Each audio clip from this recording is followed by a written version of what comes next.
like Cody said, I don't pick the Gators, and I don't like the Gators very often. So this is definitely one of those rarities. And, of course, we usually talk about Worth County. Of course, we've already talked about Worth County because they're playing Turner County.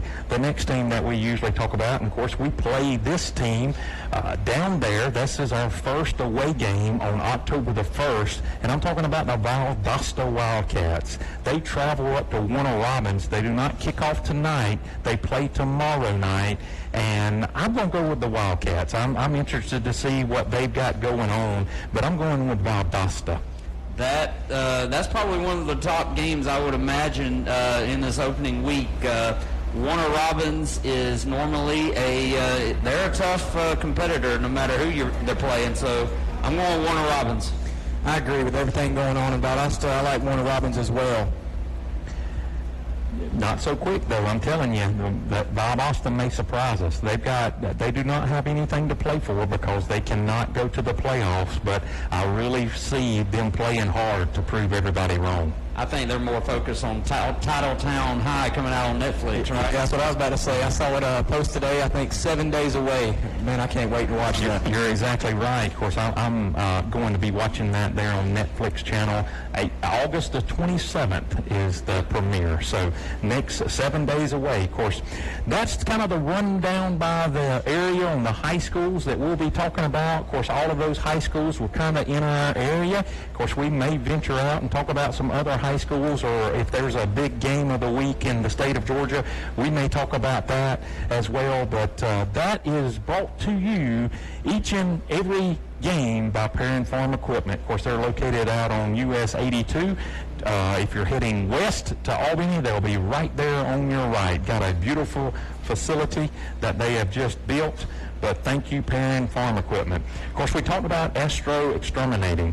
So it's time for the pest of the game. Of course, if you have pest in your house, you know who to call. Call Astro. They can take care of that for you. So, Clint, who do you think will be the pest of the game?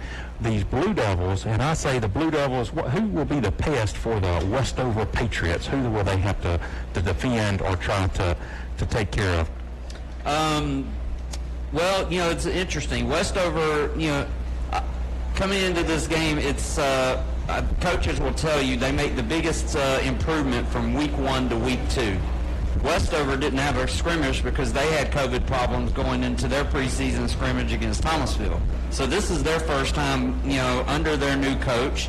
You don't really, it's kind of like Tifton was last week. You don't really have an understanding or know who is going to step up on offense, who's going to step up on defense. It'll be an interesting adjustment, but that's an advantage I think Tift County can have because, like I said, they've already played. Hopefully they've worked out the kinks from the preseason going into week 1. So I definitely think the Blue Devils are at an advantage there. But to answer your question, I don't know. Chase Cody? Well, yeah, I'll throw in. I've heard around the school, I've asked some football players if they've seen anybody stand out on film. And one name, I didn't get a name, but one position I did get a lot was Westover's defensive end. But we got one on our side as well, Tyree West, the defensive end. So the Astro pest of the game on my side will be the defensive end for both teams. Well, I've kind of got to stay on the defense side of the ball. Of course, I feel like that's what we're talking about on the pest. Of course, it could be just a great offensive player too, but I've got to stay with the defensive line. Of course, our defense really gave the Titans last week problems, and of course, the defense was really the strong point of the 2020 football season, and it has started off where the defense is our strong point for 2021. So I'm going to go with the defensive line, all of them up front. I think they will create havoc, and they will be the Astro pest of the game. Yeah, I was just going to throw in there, I just got information that going back to the pick'em, Coffee and Drew canceled on Coffee, so there will be no Coffee and Drew game tonight. Wow, it's already started, ladies and gentlemen, and that's why we're counting our blessings that we're here in the booth, here at the Brody, are about to be able to watch a game and call it for you, because, again, 2021 is very fluid like 2020. Well, it's one of those things, too. Tifton has, seven non-region games, so it's going to be a week-to-week, not really understanding until you pretty much show up Friday night and see who showed up to play Tift County to see who they're going to play.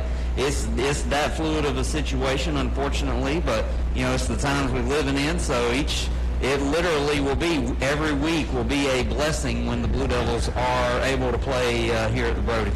And you're right, Clint. Of course, every day we should count our blessings, right? That the God has given us our health, that we can do the things that we can do. And of course, we should all be thankful that everybody that's here in the stadium, we just need to thank our blessings, whether we're getting to watch a football game or just our health that we have in today's time.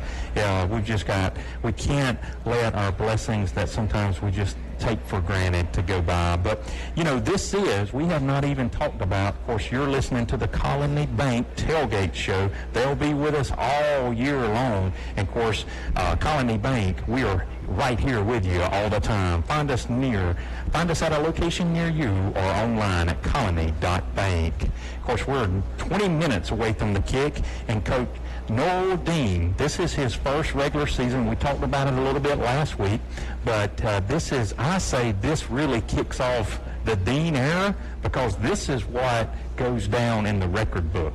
This goes on his Tift County head coaching record. Yeah, absolutely. And I'm interested to see. I was out of town on Monday, but you guys were able to interact with him during the coaches show.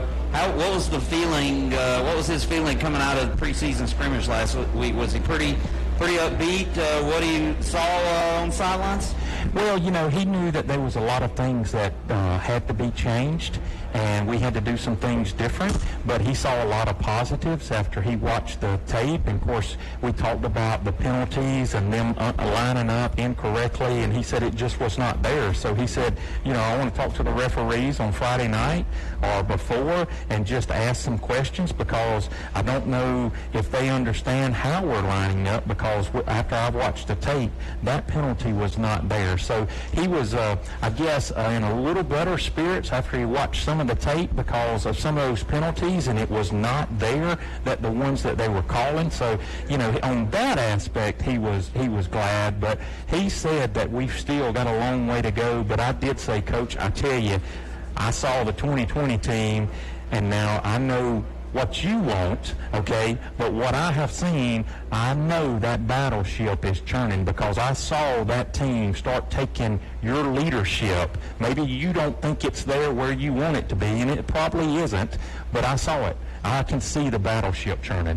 Yeah, as we get closer to kickoff, and we saw the Devil walk earlier as the team walked in, and man, I had chill bumps from that. But now the band's in uniform. They're out there on the field. They're lined up in the end zone. Look like they're ready to give us a little pregame entertainment. Man, we're getting closer to kickoff.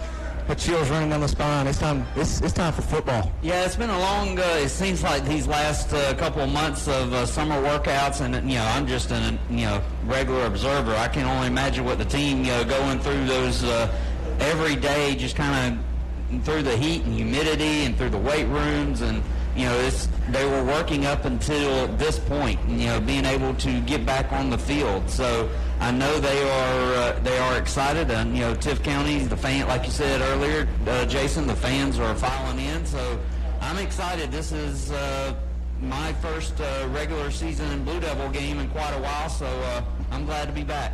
Of course, Jason Cody, of course, we're Blue Devil Radio, so we talk about all things Blue Devil, athletics, and the school. It doesn't have to be just athletics, but, I tell you what, we talked about the Blue Devil Brigade last Thursday night and how they did that devil walk and how they played and how they exited. Well, actually, I talked about this on Monday night, matter of fact, how they left the stadium. They lined up, walked the out-of-bounds line. They are on the field. They're in uniform. They look fantastic. And I think this Blue Devil Brigade is only going to grow in numbers. Yeah, we're only used to seeing the Blue Devil Brigade during halftime for a halftime performance, but with 15 minutes left on the clock before we kick it off, they're out here giving us a pregame entertainment, like you said, in uniform, looking good. Man, this is nice. Clint, I tell you what, I'm not much of a musician, but I'm telling you, they make me want to go get a pair of drums. Yeah, that, my son, who is 8, had an infatuation with drums, and I'm kind of glad that kind of went away, because I don't know, if you had a child that beat on the drums, every day, it can wear on you a little bit. But I understand where you're coming from. Yeah, of course, we were talking a little bit about Coach Dean. Of course, there was a great article in the Tifton Grapevine. He just spoke to, and of course, Jonathan was there too. He just spoke to the Chamber of Commerce. Of course, the Tift area head coach was there too. They do that every year, and I think it's the most attended little chamber luncheon of the year. Of course, as you all know, football is king here in South Georgia, so everybody wants to hear from the coaches and how good they're going to be or what they're missing or maybe the players that they need to look for. They're excited, of course. As Clint just said, you can see as this Blue Devil Nation is filing into here to the Brody, people are excited about football, and I think this excitement is going to stay because I tell you what, if you're not getting here early, you need to get here early. They're starting to tailgate on I say the grassy knoll or the grassy medium in front of the 8th Street. We had a DJ out there playing some tunes tonight. It was welcoming one of the new school's teachers out there tonight, and that's just going to continue to grow. I think First Baptist Church will be here next Friday night at home, but come early, enjoy the festivities, bring your grill, have fun, tailgate. Let's make this an experience. Yeah, as you were speaking, people lining the street, the more and more games that we have, I think more and more fans will line that caution tape right there on the street, welcome the team in, and then run over there and welcome them down the Devil Walk. And as that happens, they'll start filing in the stadium, and they'll be able to watch some Blue Devil football right here live at Brody Field. Yeah, that's what Friday nights are for, right? You're supposed to come out and get fired up, get the team fired up as they come through the Devil Walk, and just kind of come inside the stadium ready to see football. This is what Friday nights in the fall / couple of weeks in August are for. You want to see football off 8th Street. This is why what the fall is for. And speaking of that, I'll stay here for just a few more minutes, and we'll take our next break here on the Colony Bank Tailgate Show. But you're talking about the Brody. This is one of the best facilities in the state of Georgia for high school football. Absolutely. What I really love about the stadium is you're right almost on top of the action, on top of the field. I've been to a lot of stadiums in my journalistic career to where you need binoculars to be able to see anything from the press box. This right here, you are on top of the field, you're on top of the action, you have a great vantage point of who did what. And, in between 8th Street, next to the railroad tracks, this is an ideal setting for sure. Well, we're going to take a break here at the Brody. There's 12 minutes left here to go on the Colony Bank Tailgate Show.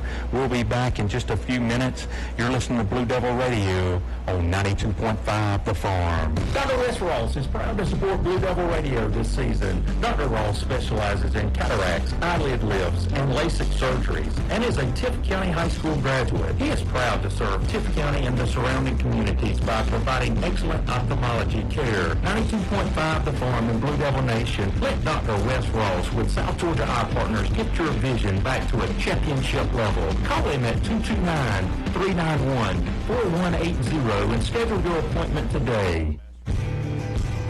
From eye exams and new glasses to the latest in ocular surgeries, Dr. Wes Ross of South Georgia Eye Partners is at the forefront of technology and style. Most importantly, his commitment to patient-focused service is his highest priority.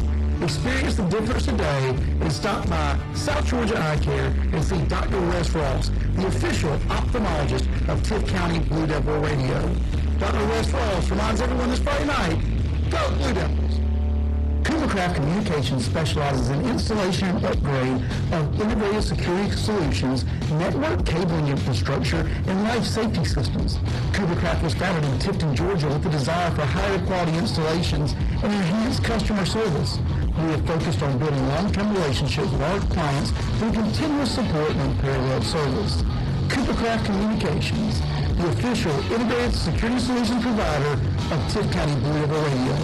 Go Blue Devil! Georgia State Senator Tyler Harper is working hard and getting things done for the citizens of District 7. He knows how important it is to have our small rural communities represented well in Atlanta. He is drawing focus to agricultural and economic endeavors in our communities. He also supports the youth in our local communities. Senator Tyler Harper is proud to support District 7's high school football teams and wishes you all a successful season. Tri-W Pool Store on Highway 82 East past Shiver Carts is the official pool store of Tift County Blue Devil Radio. They have all your needs for pool and spa chemicals and even things for your outdoor entertaining areas. As you look to get your yard in fall football shape, stop by and see Jamie Walker and the crew at Tri-W Pool Store on Highway 82 East past Shiver Carts. Tri-W Pool Store, the official pool store of Tift County Blue Devil Radio. For 5 decades, the Fritz family has been taking care of all of your automotive needs. We want you to know that we truly value the relationships we have developed by providing an outstanding customer experience. Whether you want a new Chevrolet, GMC, Buick, Cadillac, Honda, or Toyota, or one of our certified pre-owned vehicles, we are committed to finding you a great vehicle within your budget. Our certified used vehicles come with a 112-point inspection, a written warranty, and a money-back guarantee. It doesn't get better than that. We are Prince Automotive in Albany, Tifton, Valdosta, and always online at princeauto.com. A lot goes into taking care of your property. You need equipment with more reliability, durability, and versatility built in. Like #1 selling Kubota BX and L Series compact tractors, Z Series mowers that deliver a quality cut, and Sidekick utility vehicles where durability meets speed. Visit your local Kubota dealer for a demo today. Perrin Farm Equipment, 3664 Highway 82 West in Tipton. Go Blue Devils! Now back to the field with Jonathan and Jason. We're back here on the Colony Bank Tailgate Show. Welcome back, Blue Devil Nation. Of course, we are 8 minutes away from the kick, Clint. Yeah, it's counting down. We are 8.5 minutes. If you are not here, then you got 8.5 minutes to come on. And if you can't make it for whatever reason, turn to your phones or turn to your radios to 92.5 FM. We'd love for you to listen to some great Blue Devil action here at the Brody. Of course, thank you for bringing that up, Clint. Of course, the farm has got a new app, and you can go to, whether it's an iPhone or a Droid, go and look up 92.5 The Farm, and they have a fantastic app, and you can listen to us right here on the phone. If you're out of signal, the radio signal, you can keep up with us all year long. Of course, they're going to have the game and the podcast right after the game. You can listen to the game back, and of course, also on Monday nights from Buffalo Wild Wings, the Farmers for Football Coaches Show is also there in the library too. So it is just a fantastic app. Yeah, while we're talking about apps, I want to talk about some social media pages that you can follow that will also bring you updates. At My Blue Devils on Twitter, Instagram, and Facebook will bring you live updates. At Tift Football on Twitter and Instagram will bring you live updates. And then, of course, you got tiftfootball.com. They won't bring you live updates from the game, but they will bring you any other Tift County football-related information. And of course, if you're following My Blue Devils, you can see the Devil Walk. We try to go live every time that we're going to have a Blue Devil Walk here live. They walk right behind the Brody as they're going down to the field house. Of course, better yet, if you would come join the Blue Devil Walk, it would be much, much better. Yeah, my Blue Devils is also more than just Tift football, though, actually. It is a Tift athletics page. We try to follow all the Tift County athletics. Yeah, you guys mentioned the Devil Walk. How cool it is to see the team step off the bus, have a youth group with them, walking with the football team, and we had a great crowd lining up the street right in front of the school to welcome them in. So it was great to see. It's a great initiative shown by Coach Dean to incorporate that into make that a new tradition here, Tift County football. Yes, it's a great new tradition. And I tell you what, we've got a special guest in the box, the best superintendent in the state of Georgia, Adam Hathaway. Hey, thank you, man. I appreciate it. I really do. I tell you what, I was listening when I walked in. I couldn't agree with you more. I'm telling you, that devil walk was just powerful. You know, you could see the look on the kids' faces. They were so fired up as they were walking in, and just the energy from the fans and the band. And, you know, our band has made such strides. It's ridiculous. I mean, they sounded so great. When you got them in that alley, I mean, it's just a great feeling. You know, you can really tell the culture's changing. You're exactly right, and we've talked about the Blue Devil Brigade, and of course it looks, with them being in uniform, they look nice. And I told Clint, I said, you know, I'm not a musician, but they make me want to get a set of drums or something. They've been working really hard all summer long, you know, I mean, and they just keep getting better and better every time I see them, you know. They've been out there sweating it out, too, for the last several weeks. You know, it's been hot out there, and they've been putting it in, so, and it matters. They get so fired up and excited and get our student section fired up and our you know, general population fired up. I mean, it's a great day to be a Blue Devil. Every day is a good day to be a Blue Devil. Yes, it is. Yes, it is. Mr. Hathaway, it's interesting. You know, we talked about, you know, obviously last week, now this week, you know, in the age of COVID, you know, going from each week to each week, it's just going to pretty much be a fluid situation as far as being able to play football on a Friday night. You know, talk about, you know, how difficult, you know, the situations the coaches, administrators like yourselves have to approach each week, because you really can't look too far ahead. You just got to take it week by week. I tell you, if you would have asked us at the end of June what school would have looked like, it certainly wouldn't look like it looks now. You know, and for every school system, it is a little bit different, and you got to stay flexible. You got to stay fluid, like you just said. You know, you can't be in concrete. I tell my people that all the time. We can't be in concrete. We've got to continually look for ways to add flexibility for our families and for our community, because every single situation is so different. You know, I've told several people, and some folks don't get this because what they're trying to do is just protect kids from catching COVID. But when we talk about the health and safety of children, it goes so far beyond COVID. You know, we've lost a student to suicide. We've lost a student to gang violence here in the community. We have 70% poverty rate here in our community. You know, worrying about food and food insecurities is a major deal for our kids. And, you know, for many of our parents, being able to have people that can be with their children and know that they're in a safe place while they go to work. You know, there's so many different pieces to this puzzle than just looking at it from one piece, and that's difficult. There's no question about it, and again, every situation is different. So us being able to provide the flexibility for everybody to make the best decision for their family so that they can keep their children safe and that they can listen to their medical doctors. I know this is going to astound you guys, but I'm not a physician, and a lot of people want me to give them medical advice, and I'm not a physician.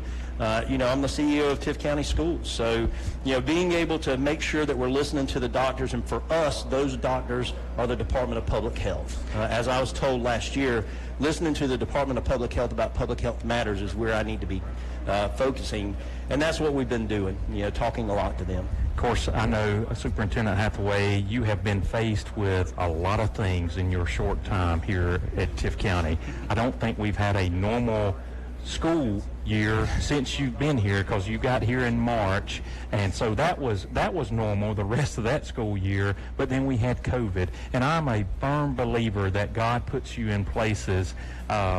He doesn't put you in a place that you're not able to do the job, and I firmly believe God's hand was on you and placed you here in Tifton, Georgia, because He knew what was to come, and you have done a fantastic job. I know you can't please everybody in your role, but I just want to tell you, I think you're doing a great job because you're trying to do what's best for the children of Tift County. Hey, I really, really appreciate that, and you know, people that are scared, they're genuinely scared, and I get it. And, you know, us being able to try and help mitigate that as much as possible is what we're trying to do. And I know I can't make everybody happy, so I have no intentions of trying, but I am going to try and provide the flexibility needed in order to make sure every single family can take care of their children and their families the way they need. So, and we really appreciate you guys bringing this to the airwaves every single week. This is going to be a phenomenal season. I'm so excited that you guys are going to get to watch this football team hopefully win a lot of ball games this year. It's going to be an exciting time right here in this booth because we've got 8 home games. Oh my God, this is going to be an awesome, awesome season. No doubt. Of course, as you said, it's always great to be a Blue Devil. So if you're not a Blue Devil yet, you need to jump on the bus because the bus is leaving the station. Yes, buddy. And I'm going to give this back to y'all. Our football team just came out. They just fired off all the confetti. It was a big time. So I'm going to turn this back over to you guys. Man, y'all have a great show. Appreciate you. Thank you. Thank you. Of course, Superintendent Hathaway, thank you so much. You just heard the voice of our school system. He does a fantastic job. And as he said, we are 30 seconds away from the kick here. And, of course, we're not going to cut them break. We're just going to stay right here, and we're going to bring this Coopercraft kickoff here. And of course, I want you to get the picture here. We've got Westover Patriots. They've got navy breeches on, white jerseys with red lettering and red helmets. We've got your Tift County Blue Devils in white pants, navy jerseys, white lettering, and silver helmets with that American flag tee on the side. Yeah, speaking of the Tift County Blue Devils, they're also heading out to the field and set for kickoff also. And we have a lot of confetti on the field. Yeah, there's a lot of confetti down there, isn't there? Well, that's actually, Clint, I think you said this was kind of the first time that you have been here at a regular season. They changed it from baby powder. Used to, they would throw baby powder up instead of confetti, and they changed it to confetti last year. And it looks good. I mean, it was navy and silver, and I mean, it showered the whole half of the stands. The student sections are the one that set it off. You know, they did do the blue smoke last year too, and the team came out of the tunnel, or out of the tunnels on the stadium side, and the blue smoke was choking people to death. But looks like your Blue Devils are ready to kick. Westover's got 2 back deep to receive. Number 4 is Alex Ingram, a senior wide receiver, and then it looks like number 10 out there with him, Edward Taylor, senior cornerback. And set to kick off for your Blue Devils is number 99, the place kicker, Antonio Gomez, Jr. That looks like number 16 and number 4. 16 and 4, so it's Kayvon Johnson, a senior wide receiver, defensive back. But we're going to have to wait for this Coopercraft kickoff because the ball falls off the tee. Coopercraft is the official low-voltage provider of Tift County Blue Devil Radio. They were founded in Tifton and now do security services all over the United States, from Texas to North Carolina. They do a great job. Yes, they do. It's nice to have them right here in Tifton, Georgia. Yeah, Jerry Cooper started a great company, and they've really been building up. So Gomez is getting ready to kick. 2 Patriots deep. Yeah, for the second time. And here comes the kick from Gomez. Looks like it's going to be short, caught around the 10. Both Patriots were there. He's going to get to the 20. He's going to see his first. Oh, he's going to get tackled by his own guy. We knocked one of their own guys back into him and stopped him at the 20. So the Patriots will line up at the 20-yard line. Tift County in the defensive huddle. A nice kick down to about the 10. About a 10-yard return for the Patriots. And they will come out. Offense moving towards 8th Street, right to left. They have 4 wide receivers on out wide right. Quarterback alone in the shotgun. It's going to be number 5, Keshae Walton. It almost was a lateral. They threw it out right to those bunch of receivers out there.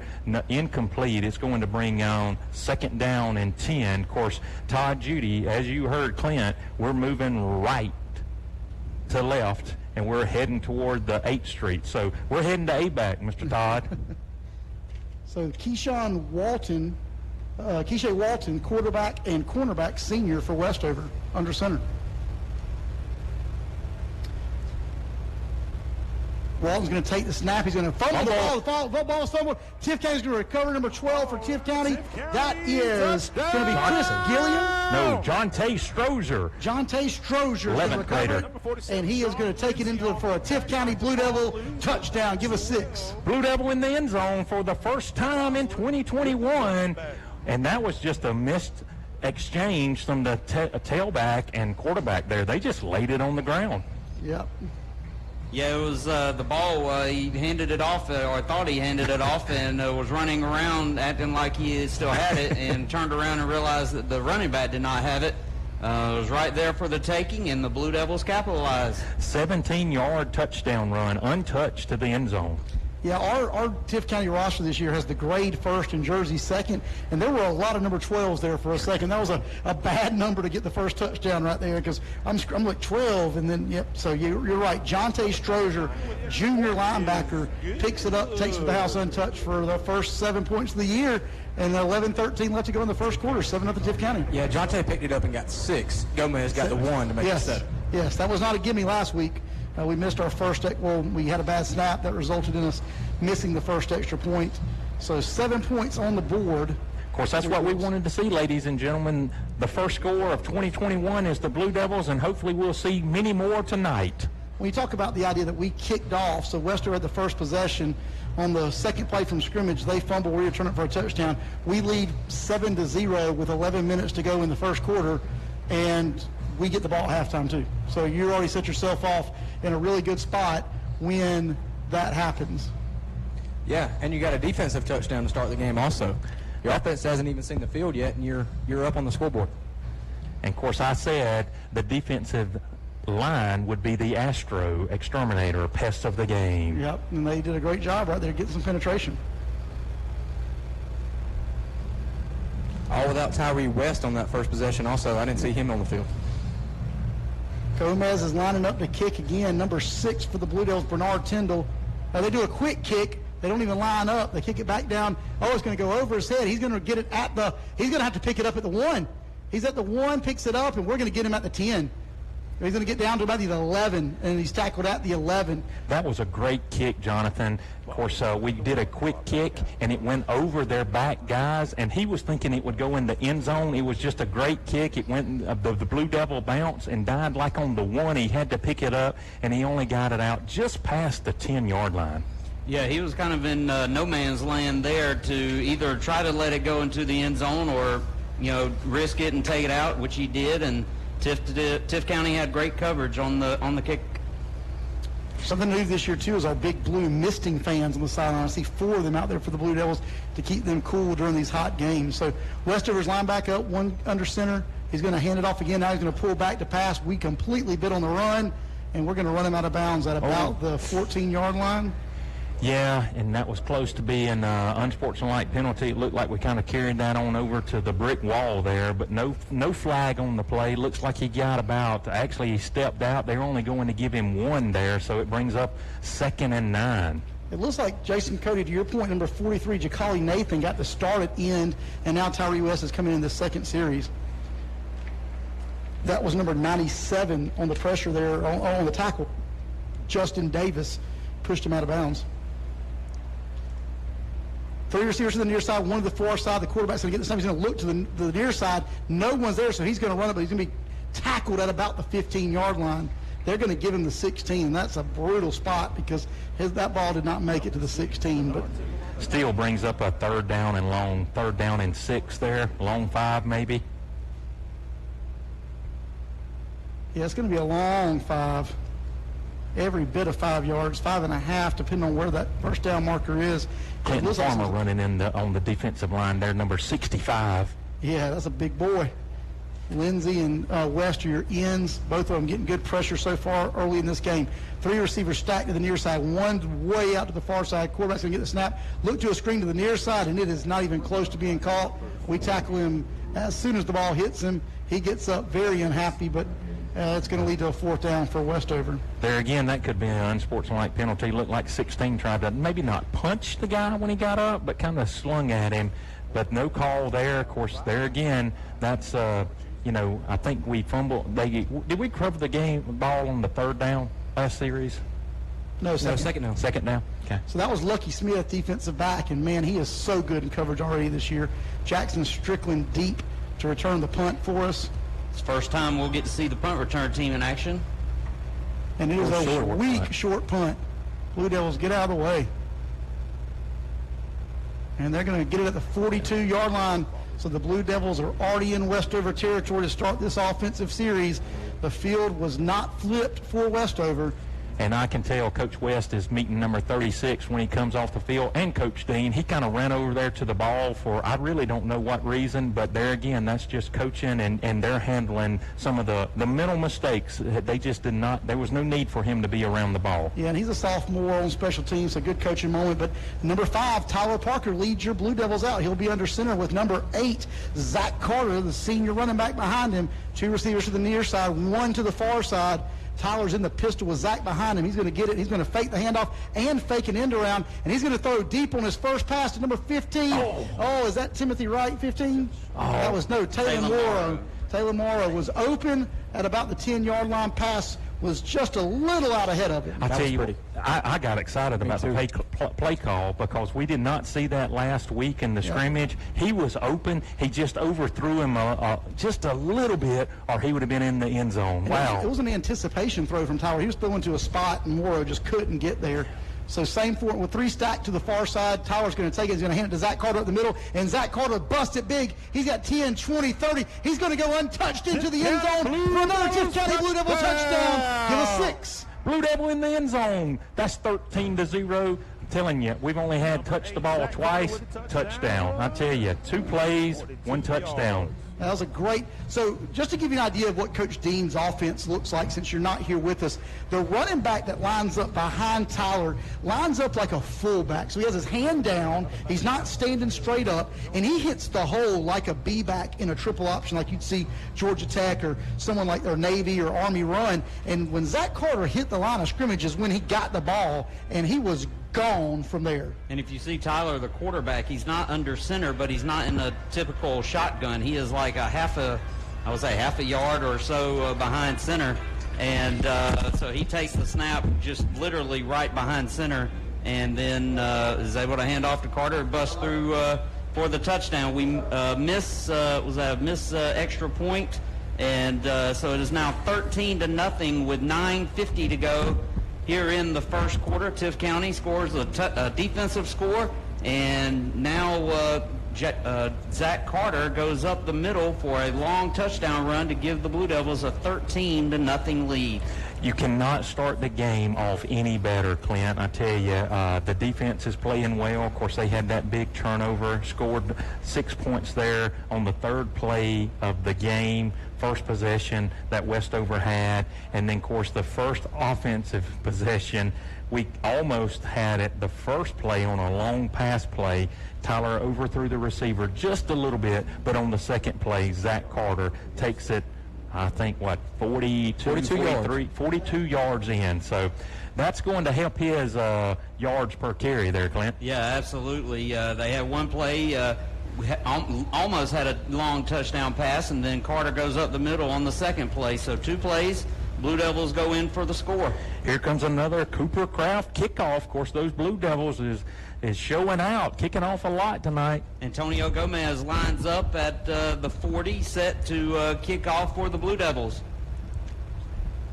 And there is the kick down to about the 10. Westover will field it, and the return man is able to elude one Blue Devil and then is taken down at about the 25-yard line to make it the 26. And that's where the Patriots will set up for their 3rd possession of this first quarter. They're going to bring it back a yard. They're just going to make it easy, start at the 25, just so that where they know how to spot the chains over on the other side, Clint. That tackle was made by Bernard Tinsley. He kind of just did a Superman clothesline to the kid's ankle, hit his foot, and the kid fell about 2 yards later. So great play by Bernard. Like I said on Thursday, he's all over the field, and he was all over the field there to make the tackle. The Patriots line up at the 25, 3 wide receivers on the right, 1 on the left, running back in the backfield with the quarterback. He takes a snap, looked like Tifton was close to jumping, but they let him go, and the Patriot running back is eaten up by several defenders for about a 3-yard loss. If we didn't jump, we were on the snap count right there. Number 47, Sean Lindsay, is who Clint and Jonathan's talking about. If he was not offsides, he timed that perfectly for about a 4-yard loss. Brings up 2nd and 14. Patriots look to the sideline to get the play. Quarterback, Keisha Walton. And he's got a couple of wide receivers out left, 1 out right, running back in the backfield. He takes the snap, Hands off to the running back, and he has literally nowhere to go, even get back to the line of scrimmage, eaten up again. Ran into his own blocker on that one. He had a pulling guard that he just ran to the back of. That was bad running by the running back there. Here comes another third down behind the chains, 3rd down and 14. Of course, that's where the Titans last week stayed, and hopefully these Patriots will stay this week. Yeah, 3rd and 14. The Patriots have not done much in the passing game. A couple of screens that didn't go anywhere. 2 wide receivers on each side as the quarterback looks to the sideline for the play, and he will step back, running back to his right. Blue Devils show 5 defensive lines, and looks like they're bringing the blitz. And they hand off to the running back, and again, he is eaten up behind the line of scrimmage. And it'll be a couple of yards lost and another 4th down for the Patriots. So they audibled to a counter right there. Coach West audibled his defense when he saw what they had lined up, and it completely confused the quarterback. Yeah, and of course, talking about Coach West, he's one of the best DCs here in the state of Georgia. He does a great job. Of course, it's 4th down and 17, so they have negative yards, total yards, and I'm anxious to see. Talk to Paul Nelson. He's the stat man. He keeps the stats. So for Tift County, anxious to see what they'll have at the end of this game. Yeah, Westover lines up for the punt. Jackson Strickland back at his own 45, high snap, and a little bit better punt this time. He calls for the fair catch at about the 44. So again, great field position for the Blue Devils, and they will mark him down at about the 44. Yeah, Clint, that's something that Jonathan and I could never get used to last year, because if you would have watched this close, referee on the sideline, he was going up to the 40, and some was on the 45, so you almost just have to wait. Yep, so it looks like about 7:27 left here in the first quarter, and we are headed to a water break. Tift County leads it 13-0. Well, speaking of that, bringing the first time out. Of course, it's not a Prince Automotive timeout. It's a water break because it's hot. We'll take a break right here, too. Tift County, your Tift County Blue Devils, 13, Westover Patriots, 0, 7:27 left here in the first quarter. You're listening to Blue Devil Radio. Hey, I'm a wall in your house. I keep people from seeing everything you do. You're welcome. To keep it that way, be sure you make time to call the Astro Army to keep termites from eating me from the inside out. Astro protects us walls so we can protect you. Without us, you might as well be living in a glass house. Then you wouldn't have termite problems, but you'd have a boatload of other problems. Just remember this. If walls could talk, they'd tell you make time to call the Astro Army. Go Blue Devils! Now back to the field with Jonathan and Jason. We're back here in the Brody. Of course, we've got Clint Thompson, Jason Cody Morris, and myself, Jason. Your Tift County Blue Devils already up 13-0.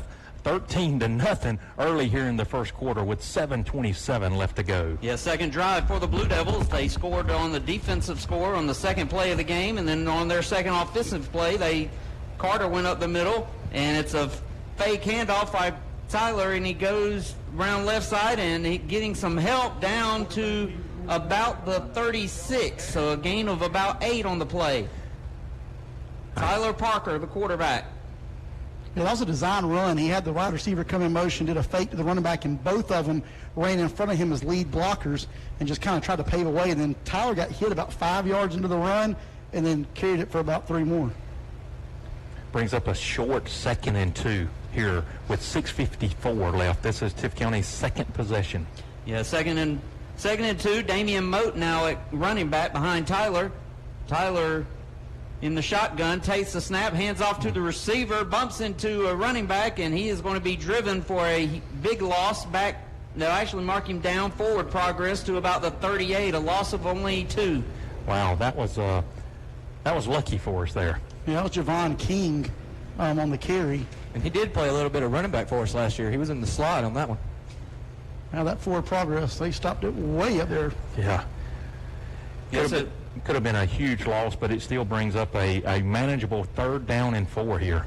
3rd and 4, 6:16 to go here in the first quarter.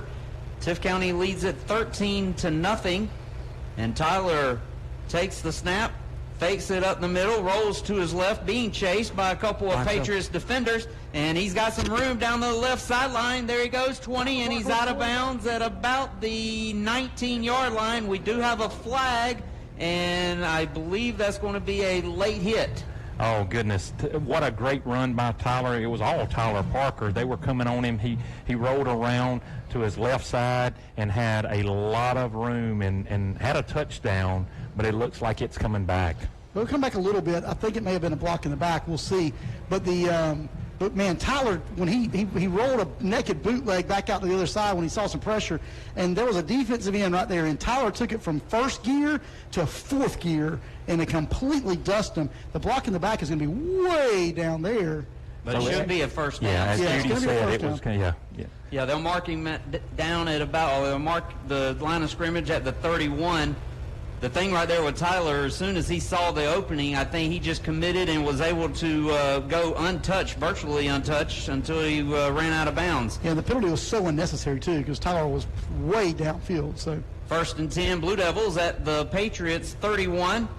And they will hand off, and he bounces outside, and Damian running hard down to about the 27. He's so small, he kind of got lost, and then is able to churn his way, but there is a flag, kind of a late flag, and targeting on the Patriots, it looks like. Of course, that gets us on down there past the red zone. We'll be knocking on the door again. it'll be interesting to see what they call here. I mean, is it a targeting signal? Is it a personal foul targeting? Yep, that's exactly what it is. It was about a 3-yard, 4-yard carry, and it will add on another, I guess, 15 yards, and it'll bring up another Blue Devil first down. Of course, that will be a short night for him.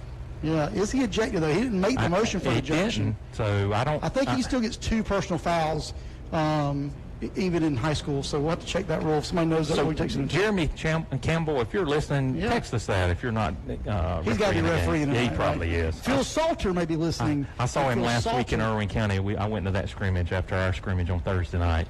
So the line of scrimmage will now be at the Patriots' 12-yard line. Another first down for Tift County. Tyler looks to the sideline for the play. And he is actually looking to see if they want to continue with that play, and they do, and he takes the snap, fakes it to Damian, and he runs left, and not much room there. He probably gets back to about the line of scrimmage. And that was a quarterback read, and he just read wrong. Probably should have handed the ball off and got 2 or 3, kept it, and got back to the original line of scrimmage. We can get a first down about at the 2. So if we get to the 2, it resets, and we'll have a first and goal. But let's go ahead and score right here. Yep, a little over 5 minutes left here in the opening quarter. Tift County leads it 13-0. Blue Devils will have trips on the near sideline. Damian Mode in the backfield with Tyler. Tyler takes the snap. He looks to the sideline, and they will change the play here. And now he's ready to take the snap. Delay of game. Now it's a delay of game. Penalty on the Blue Devils. Looks like they're going to give us the Timeout. Timeout They're from the line. They gave us the timeout. Of course, that brings the first Prince Automotive timeout of the 2021 football season, and we're going to take a timeout with you, too. With 4:44 left to go in this first quarter, your Tift County Blue Devils 13, Westover Patriots 0. You're listening to Blue Devil Radio on 92.5 The Farm. Tyson Steel has been building on faith and hard work with a legacy that will continue to build on knowledge and customer satisfaction. With the local feel and hands-on approach, Tyson Steel aims for each customer to have a pleasant building experience. Whether you are a farmer, contractor, homeowner, or just looking to start your own new business, let Tyson Steel construct a building that is right for you. Tyson Steel, the official steel building provider of Tift County Blue Devil Radio. Go Blue Devils! Now back to the field with Jonathan and Jason. We're back here at the Brody, your Tift County Blue Devils 13, Westover 0, 4:44 left to go in the first quarter. Of course, the Smile Doctors weather report, we brought it to you on the Colony Bank tailgate show, but we're watching that all night long because there's some thunderstorms brewing around. There's a cloud in Willacoochee, there's one in Albany, and there's one in Cordele. But right here in Tipton, Georgia, it's very pretty, but there is some dark clouds just north of here, Clint. There is, and the weather, it's one of those things you don't want it to rain, but if it does, you want it to just to rain. You want to avoid the lightning at all costs. So Blue Devils will line up after the timeout with 4:44 to go here in the opening quarter. Tift County has scored defensively, they've scored offensively, and they've started both drives inside Westover territory. So they're pretty much controlling the game from a defensive standpoint, on special teams, and now on offense here. And they'll have it second down and about 7 from the 10-yard line. And Tyler in the shotgun takes the snap, fakes the handoff, and he's got an opening, and he is in the end zone for a touchdown, Blue Devils. Blue Devil in the end zone. That's the third one tonight. 19-0 with 4:37 left to go with the PAT awaiting. Yeah, he, again, read the option. He faked it to the running back and was able to go around left. And, he's a big physical kid, so he was able to run through a couple of tackles and pretty much waltzed into the end zone. Clint, I tell you what, if we keep doing this, we're going to win a lot of games this year, because that was our second possession of the night and our second touchdown. Jason Cody. Yeah, that was a pretty run. Judy said he made the wrong read last read. He made the right read on that one. Used his manpower on that one, broke a few tackles, and got in the end zone. There you go. The PAT is good. So it's 20-0 here at the Brody with 4:37 left to go in the first quarter, awaiting the Cooper Craft kickoff. Of course, as we said, they'll be with us all year long with the Cooper Craft kickoffs, and they are getting their money's worth tonight, Clint. They sure are, and it's good. You want to see a lot of kickoffs from your special teams, and this is number 4 coming up here in the first quarter. With 4:37 left, that's pretty good. I tell you what, guys, I thought you guys were just hazing me last week with the scoreboard, but it's again, it's tricky when you can't see how much time's left. Yeah. Luckily, though, it's not as dark, and you can kind of see through it. So you can see the score 19-0 and 4:37 left, but it's still covered up. Yeah. For some reason, it keeps blacking us out. So Tifton will line up for the kickoff. Antonio Gomez to kick from the 40-yard line. Westover with 2 returners out at its own 10-yard line.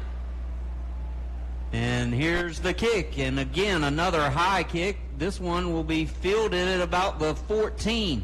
And the return man cuts it upfield. And there's a host of Blue Devils waiting for him. Still got some pretty good yardage across the 30 to about the 32-yard line. And that's where Westover's offense, which, Cody, didn't you say -2 yards so far? -2 yards for the Westover Patriots offense so far. That is correct. Looks like they're actually going to set it down. Clint, you're right. I was seeing 31, but they are marking the ball at the 32-yard line. All right, Westover, and again, I think, guys, this is going to be our strength the whole year is the defense, and like you said, Jason, the defensive front, and we're seeing that early as Westover lines up at its own 32. A couple of wide receivers out wide right and wide left. And the quarterback takes the snap, throws, that was nearly picked, and he would have had a wide open field to run to the end zone. Who was that? That was number 6, Bernard Tyndall. Of course, he's a senior defensive back, and he's a good one. I tell you, he's short, but he's full of muscle, and he is very fast. Well, he read that play beautifully because it was a quick throw, and he read it and nearly came up, and I think he got into the receiver's line of vision, and that led to the incompletion. So it's 2nd and 10 for the Patriots at their own, again, 32-yard line. A little over 4 minutes to go here in the first quarter. Quarterback takes the snap, and he actually laterals back to his running back, and he goes nowhere. It'll be a big loss. Several defenders there for the Blue Devils. Looks like a 7-yard loss there. Of course, again, Jason Cody just said they had -2 yards. Of course, that add another -7 onto that. They've got -9 total yards, I believe, Jason Cody, if I'm correct. But it brings up a 3rd down and long, Clint. Yeah, I think Big Tyree West was in there along with several of his friends. And it'll bring up 3rd, and they'll mark it at the 26. Westover looking in the shotgun. Couple of wide receivers again out wide right and wide left. Quarterback takes the snap. and he steps up in the pocket. He's got a little room to run. He's got a block, but we do have a flag as he's running out of bounds, and that looks like holding. Yeah, he gets back to the normal or the original line of scrimmage, but there is a flag down, and I think that is coming back, Clint. Yeah, it was one of those, it was a long developing play. There was some pressure, and he had to pretty much turn and go the opposite way and came back around, and that normally leads to a hold, and it's way back. The flag is actually at about the 19, so that would be a long penalty against the Patriots. And, of course, Dana Sperlin's up here in the booth, and I told her I would try to give her a shout-out tonight. And, of course, she is a big Walt Disney World fan and goes down to Orlando quite often because she just enjoys Walt Disney World. And I'm going to get to use my Buzz Lightyear slaying. It's going to be 3rd down and infinity. Yeah, that infinity last, I believe, 19 to the 42. So you're talking 3rd and about 23 there. And actually, it's not the 19. So that infinity got added on a little bit there, Jason.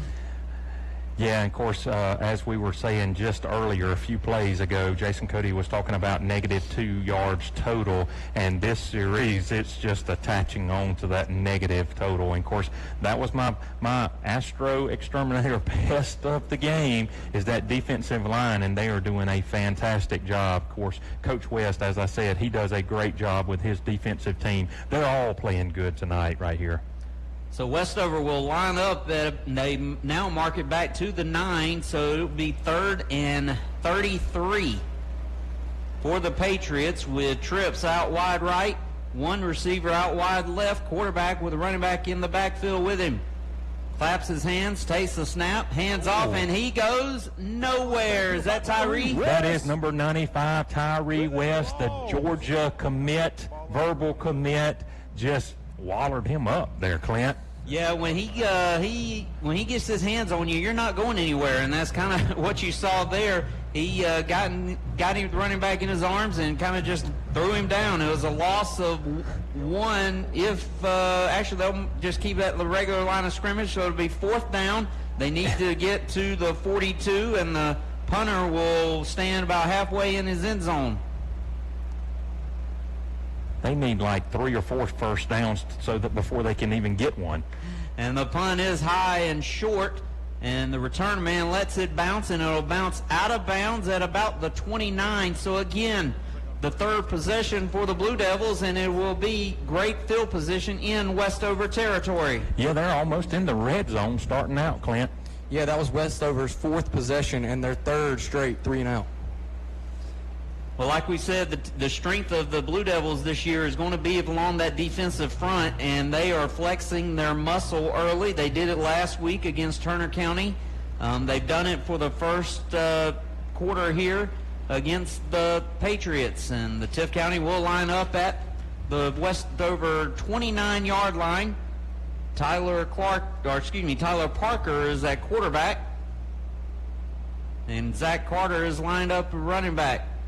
And they actually hand off to another running back, and he goes wide right, and he is running and dragging, and he turns around, flips, and goes into the end zone for a touchdown. Javon King, the junior. Blue Devil in the end zone. What a great run there. That was just determination. What do you got, Jace Cody? We do not have a signal yet. He did lose the ball, and we jumped on it, but he's pointing down as calling him down. He is not calling him in the end zone. He's calling him down on the 1-yard line. No signal yet. Yes, he will mark him down at the 1-yard line. Yep. Okay. What a run. I tell you what, they had him tackled, really, and he spun out of it and got another 10 yards, and we thought he was in the end zone, but his knee must have went down, so it brings goal to goal from the 1. And we've got too many players on the field, and then we get a false start, so it was I don't know if it was rushed, but it was definitely, that play was doomed from the start, and it'll be a 5-yard penalty on Tift County. That's just a mental mistake there. Of course, Coach Dean and his coaching staff, they'll get that situated and watch the film. They'll get that corrected. Yeah, speaking of that, Coach Dean's going down there to talk to that referee that threw the flag, I guess just to get some clarification on what that penalty was. No, they gave us a timeout. They did give us the timeout. So that'll be our second timeout. Prince Automotive, that's the second one that Tift County has used. They've got one more remaining. Of course, we cannot see how much time is left here in the first quarter, but I do know that we're still in the first quarter because we're marching left to right on your radio dial, trying to go back to the field house end zone. They are waving off the penalty. As Jason Cody said, they give us a timeout. Clint, I tell you, this is fun, guys. You know, we're seeing Blue Devils in the end zone. We're seeing just a complete football team here tonight. Yeah, I mean, the quarters are still young. I think we've got about 2 or 3 minutes left here in the first quarter, but we've seen a lot of action. We've seen a lot of moving the football. We've seen a lot of defensive strengths along the defensive line, so it's been an impressive opening quarter. Jason Cody's got the first area score of the night. Jason Cody, what you got? Yeah, while we're during a break, the first update I have received, Ware County 14, Cook 7. Wow, the Hornets are staying with Ware County. They're staying with them. So, again, we'll line up. It'll be first and goal from the 1. Tyler goes under center, and he will try to muscle his way across the end zone, and he is in there for a Blue Devil touchdown on a quarterback sneak. Tyler Parker. That's his second one of the night. Blue Devil in the end zone ×2 there with Tyler Parker. So it should be 26-0 awaiting the PAT try. 3 possessions, 3 touchdowns. Yeah, you're seeing a complete effort here so far. Not one part of the team that has not contributed. Defensively, special teams, offensively, this is exactly what Coach Dean, I think, envisioned when really hoped for going into the season. And the extra point is up, and it is good. And the Blue Devils increase their lead here in the first quarter to 27-0. We do not know how much time is left, but we're getting late in the first quarter, I will say. We're getting close to the second quarter. Of course, Jason Cody's got another score, and, of course, the Marsh guys stayed with the Region 1 winning. Of course, there's still a lot of time left. But what do you got, Jason Cody? Colquitt County at Marietta. After 1, Marietta 12, Colquitt County 0. And there's a few other scores I do have that we didn't pick, but Lanier County 20, Trulton 6. Let's see if I can find any more while we have a little break in the action. Let's see. Of course, we've got another Cooper Craft kickoff, Clint. We're getting a lot of them. We're getting, Antonio Gomez is getting his work in here in the first few minutes of the game. This will be kickoff number 5 for the Blue Devils, who kicked off to start the game, but scored on the game's second play with a fumble return, and then 3 straight offensive series have led to 3 straight touchdowns and a 27-0 Blue Devils lead. And Gomez will line up, and the kick will be made again from the 40. Westover with a couple of return men out at about the 15 and the 12-yard line. And the kick is up, and the kick is away, and it is a long kick taken back at about the 7. And the Westover return man, and we have a whistle blown. And I think he was offsides, or somebody was, because there's a flag back at the 40-yard line. I think Tift County was offsides on that kick. Of course, the ref, of course, there was already a flag down. So I was about to say there was a block in the back on the Patriots, but we were offsides, so we'll tee that up. We'll mark it back, move us back a little bit, and we'll kick again. Nothing. I know, nothing like a good little workout there to get the engine flowing right before to go again. It's like they didn't have any action. Yeah, it's not like they haven't had any kickoffs to go cover this early here in the first quarter. And Blue Devils will be penalized 5 yards back to the 35. Talking about the Smile Doctors weather report, it continues to get dark just north of here toward ABAC. So hopefully the rain will hold off. Yeah, but the sun is also going down, so there's going to be a point. We can't tell what color the clouds are. It's going to be pitch black pretty soon. All right. Tifton will line up, and Antonio Gomez again will kick again from the 35. Westover with a couple of return men back at the 20. And another kick left this time, and the return man at about the 10. And Westover, again, great coverage, nowhere to go, and he'll be taken down inside. He can't even make it back to the 20, and it'll be marked down at, looks like at about the 17, make it the 18-yard line. Our kickoff team has been great so far, and that was another good another kickoff right there by our kickoff coverage. Of course, the first Blue Devil down there was Bernard Tyndall, number 6. And, of course, we called his name just a few minutes ago, Clint. He almost had an interception, and if he would have intercepted that ball, we would have been calling his name in the end zone because he had straight green grass in front of him. Yeah, absolutely. He's a senior, so you kind of expect his leadership and his great play, and you're getting that early on here as Westover will take over at its own 18-yard line, has done nothing here in the first quarter offensively, and they'll fake the handoff as he fakes a throw, and then he comes back, and the catch is made at about the 31, and I believe, Cody, is that their first down of the game? That is their first down, and not their first completion, but their first completion for positive yards. There is a difference in there, yes, right? There is a difference. And that first down comes late here in the first quarter with your Tift County Blue Devils up 27-0. We should be getting here late here in the first quarter. And the Patriots line up again at the 31. Again, 3 wide receiver look, running back, and a bad snap, and it's a little ping pong action, and I think the running back fell on it, and he did. And Westover will lose probably, looks like a yard. It'll bring up 2nd and 11. Clint was calling that play, and of course it was a shotgun. It went off the shoulder pad of the quarterback. The tailback was right behind him, went off his face mask, hit the ground, and we had Blue Devils all around it, but the Patriots got back on there. That was almost another bad possession for Westover. And of course it's the defensive line that's causing the havoc, Clint. Yeah, absolutely, and the Patriots will be faced with a 2nd and long again, this time at their own 30-yard line. The quarterback takes the snap, and he's being pressured, hit. The throw is down the sideline, and he actually had a man who had beaten the defender, but he overshot him by about 3 or 4 yards. But again, you see pressure on the quarterback, hit as he threw the ball. Luckily, we had Tyree West back there in the backfield. He was rushing. Number 4, though, had a step on Jackson Strickland, and if they had completed that, he would have been gone for 6 for the Patriots there because he was behind the entire Tift County Blue Devil defense. Yeah, I got to give number 5, their quarterback, some props. He had Tyree on his heels, and he still got that ball off. It still looked like a pretty ball. It's just about a yard overshot. With pressure in his face, still a pretty good ball by their quarterback right there. So again, the Patriots face another 3rd down. They have not converted a 3rd down today. And he takes the snap. Again, pressure. He steps up. He's got room to run, and he will run, but he is taken down at about the 37-yard line.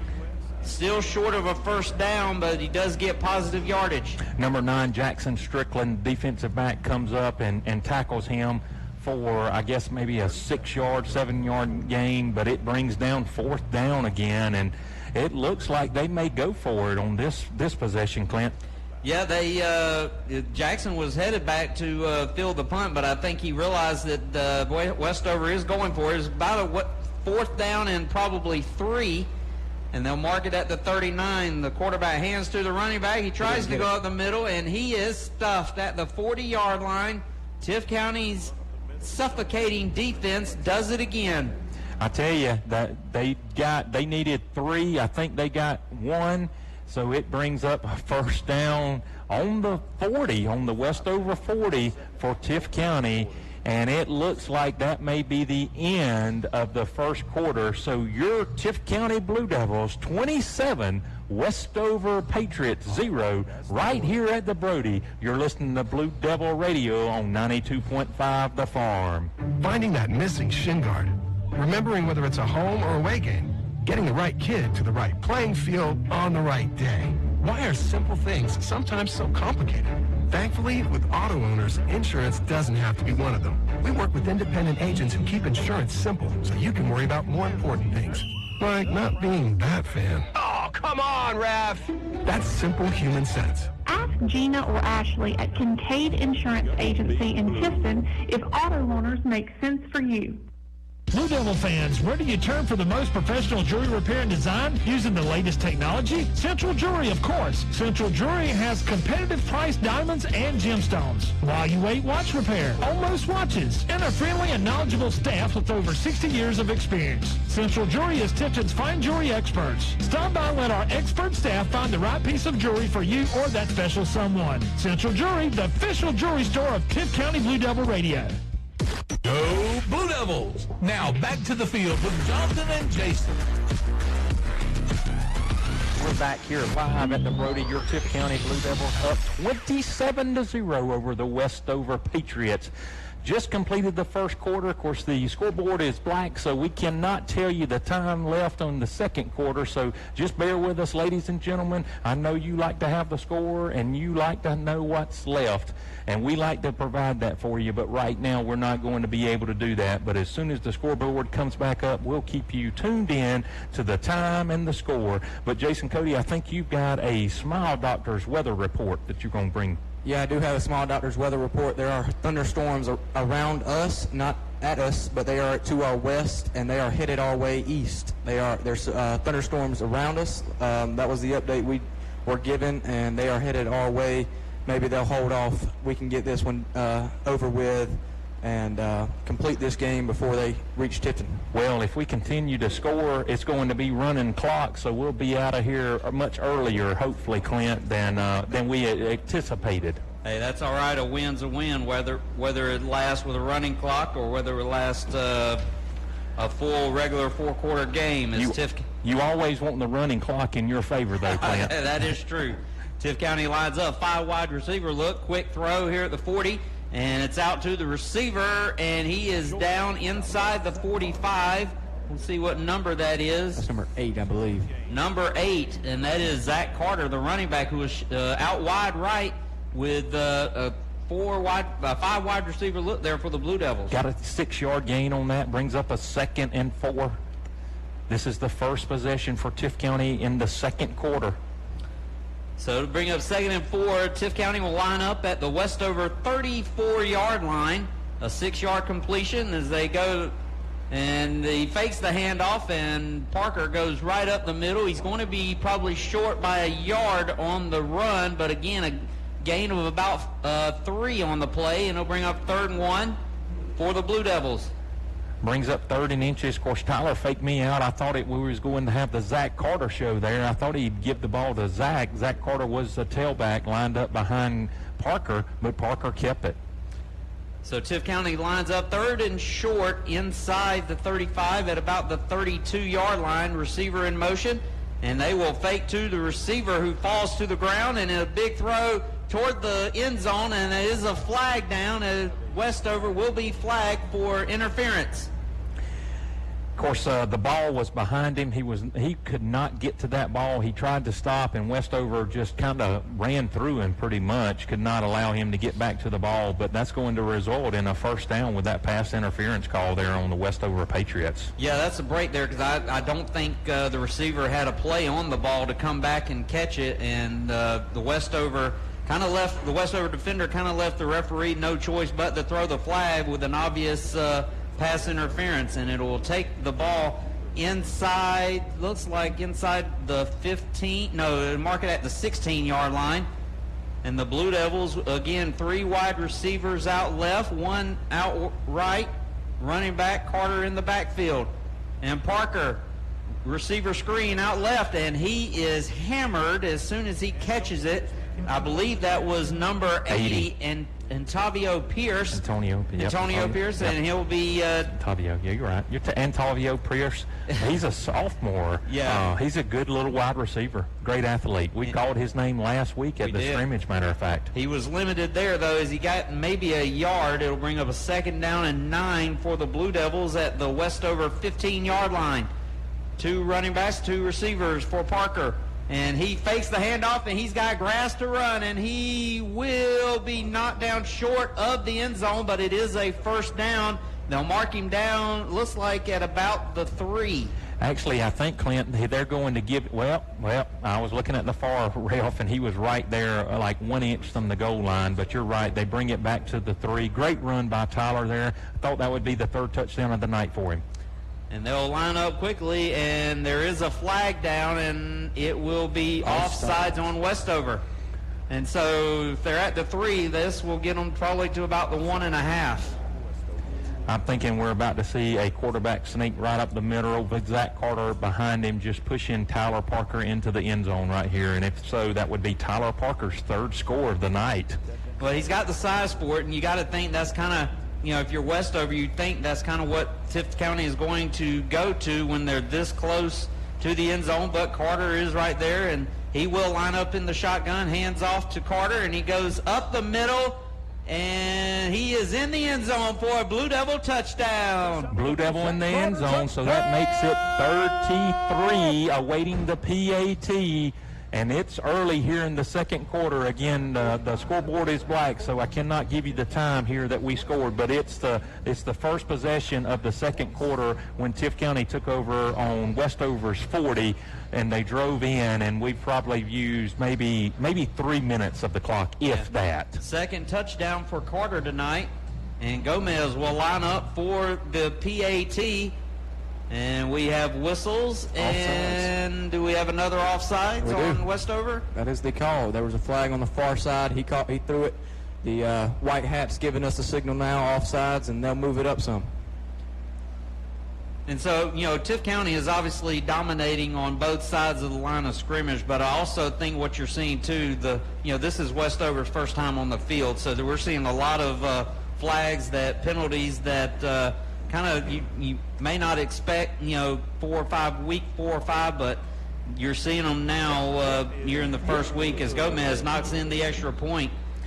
So the PAT is good, as Clinton said, and your Tift County Blue Devils 34, Westover 0. And, of course, as Clint said, this is the first game for Westover, and you're seeing some flags and that we saw last week at the scrimmage on Thursday night against Turner. Yeah, we did. And Jonathan Jonathan Judy just came in and said the rain is coming.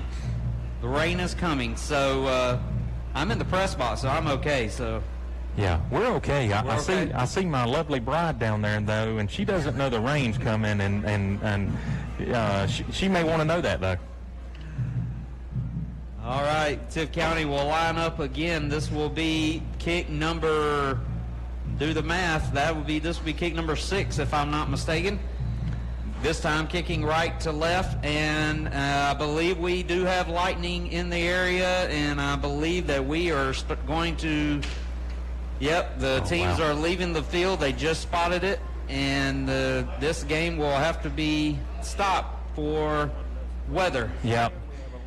Yep, so we did not want that. Of course, it's 34-0, and of course, I do not know if it's going to be a quick night, but lightning, there will be a delay, and so, I don't know. Maybe we'll get some reports up here in the booth about how they're going to proceed. Yeah, it's unfortunate, but like you said, you never know on a summer night in South Georgia. The weather can change instantly, and that's kind of what you're seeing, and you never want a chance with lightning in the area, having teams on the field, so you understand this is the right thing to do. Speaking of the lightning, I just got the weather bug alert. Current location, Tifton, Georgia. Current lightning strikes inside the 10-mile radius, so that's why they're heading off the field, and you called it. There'll be a delay in the action. Yeah, and of course I think that you have to wait like 30 minutes or so after the lightning if it's within the 10-strike radius before you get another update, and then if there's another one, it's another 30 minutes. That's you just right. keep adding on. Yep. That's right. So we'll see what happens here. Of course, it's a great night for football, and it's a great night for Tift County Blue Devils. They're up 34-0. They're really clicking on all cylinders. Of course, I know Coach Dean took his and Westover. They're both in the field house, and of course, I'm sure Coach Dean and his coaches are in there coaching because there is some things that they saw they want to improve. Because as you want to, as Clint said, money ball or money season starts later on, and that's when we get into the meat of the schedule, Region 1 7A. Yeah, if you're a Blue Devil fan, you gotta like what you see, though. You see a different, you see the team, the identity is up front, control the line offensively, on defensively. Westover has not literally they've not done anything offensively. They've the quarterback has been pressured. Tift County has been able to run the ball. They've had chances, opportunities to complete long passes, and this is about as good of a start to week one as you could have envisioned if you're the Blue Devils. No doubt. Of course, we're going to take a break here as everybody's getting out of the stadium for the Lightning that's within 10 miles here, and we're going to take a break. You may hear some Chris Beckham, may throw it back to the station, but we're going to take a break here with them. We'll be back with you. We'll talk about maybe how the Blue Devils got their name. But you're listening to Blue Devil Radio on 92.5 The Farm. Your Tift County Blue Devils 34, Westover 0 here early in the second quarter. Down Ted Hunt. Friday Night Lights are back. Colony Bank wants to wish our high school football teams a successful season. We'll be right here with you each game, cheering you on for every first down and touchdown. At Colony Bank, we are right here with you all of the time. We're constantly developing new technology to make banking easier, to make life easier. We are committed to your success. We are Colony Bank. Find us online at colony.bank. Dr. Wes Ross is proud to support Blue Devil Radio this season. Dr. Ross specializes in cataracts, eyelid lifts, and LASIK surgeries, and is a Tift County High School graduate. He is proud to serve Tift County and the surrounding communities by providing excellent ophthalmology care. 92.5 The Farm in Blue Devil Nation. Let Dr. Wes Ross with South Georgia Eye Partners get your vision back to a championship level. Call him at 229-391-4180 and schedule your appointment today. Coopercraft Communications specializes in installation and upgrade of integrated security solutions, network cabling infrastructure, and life safety systems. Coopercraft was founded in Tifton, Georgia with a desire for higher quality installations and enhanced customer service. We are focused on building long-term relationships with our clients through continuous support and unparalleled service.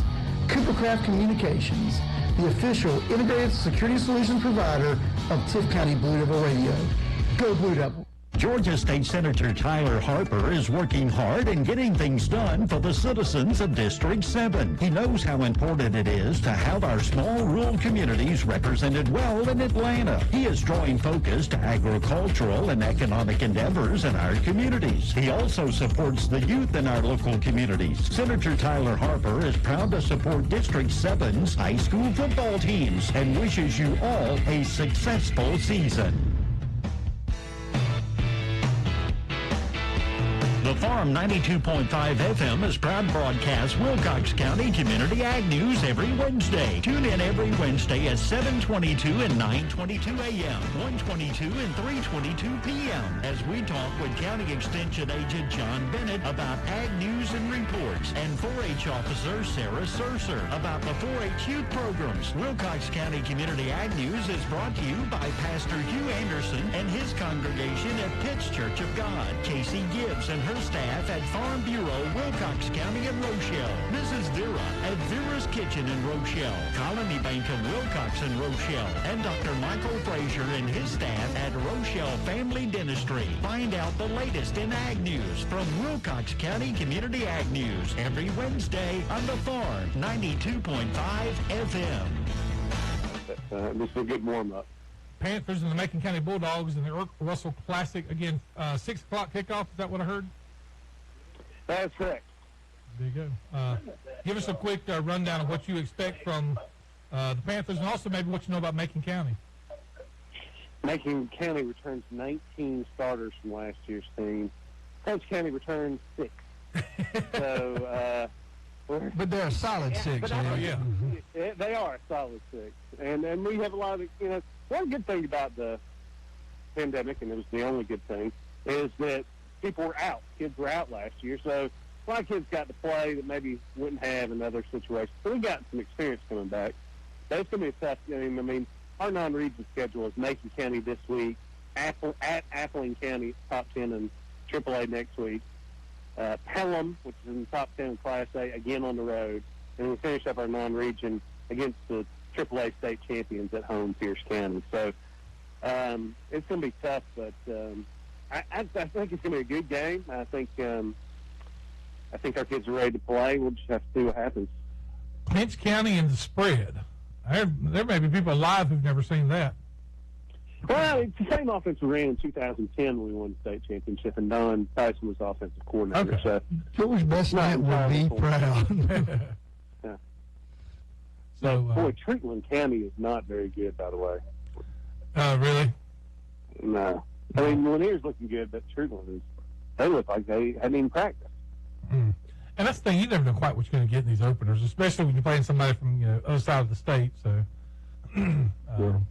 But trying to see some single A scores. Of course, you talked about watching Brantley leading Charlton, 7-6, and the Lanier-Treatland game. Turner County, Worth County, pretty good one over Sylvester. It's 14-14 right now. It's now 21-14 Turner County. Oh, there you go.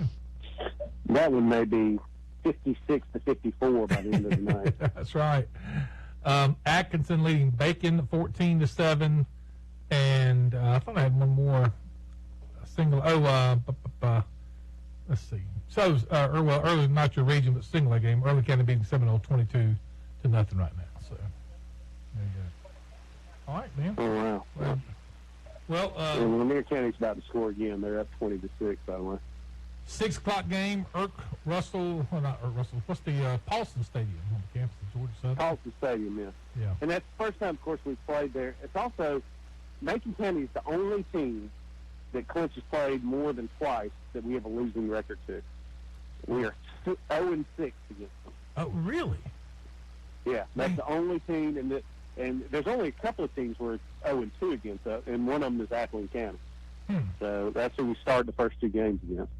Well, Macon County had a great run with C.B. Cornett was the coach, and they were just so dominant for a pretty good little stretch. And y'all lost them once when they had the Franklin kid at quarterback. Yeah, and I think that was Corey Franklin. Oh yeah. Yep, and I think that was when Coach Tyson was playing, and we got beat up there in like the second round. They went on to win the state championship. That was a great team they had that year. Yeah.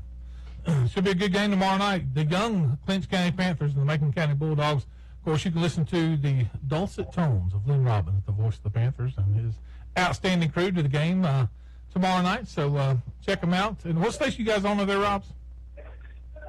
WBTY 98.7. You can also stream it online at classichitswbty.com. I think we're going to be the only game in town. I don't think they're allowing live streaming. So I've got to go to bed early, get my voice ready to go. That's right. Get it ready for that acceptance speech coming up in a few months, too. So. Y'all have a great night, man. Thanks, Lynn. See you now. Lynn Robbins. He has really does a fantastic job doing play-by-play for Lynn, for Clinch County. So put Lynn in. 229-241-1059. Couple of quick updates. I think Ware County now 28-7 over Cook. Logan, I think you already given that one. I think FSU/Burt Reynolds High School is up 7-0 on Thomas County Central. Is that at TCC? I think it is. Yeah, I screwed that up. Or somebody messed it up and I copied it wrong. Let's see.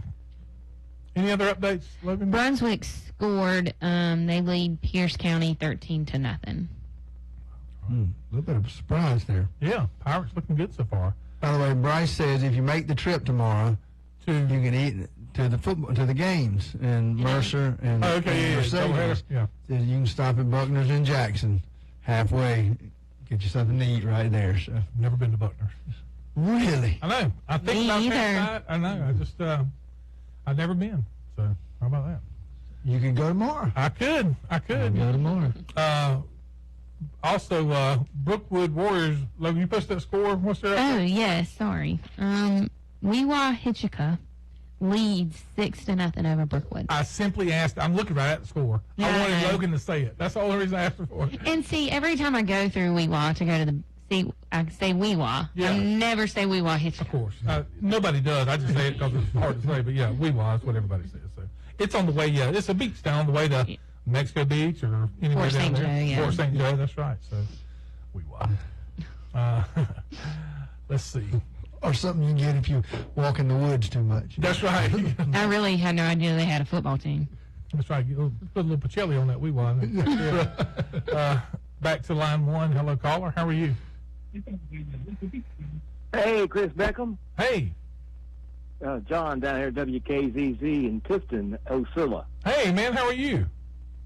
All right. I used to run you on my FM, but I'm at KZZ now. Well, we're glad you're there. I'm glad you're running us.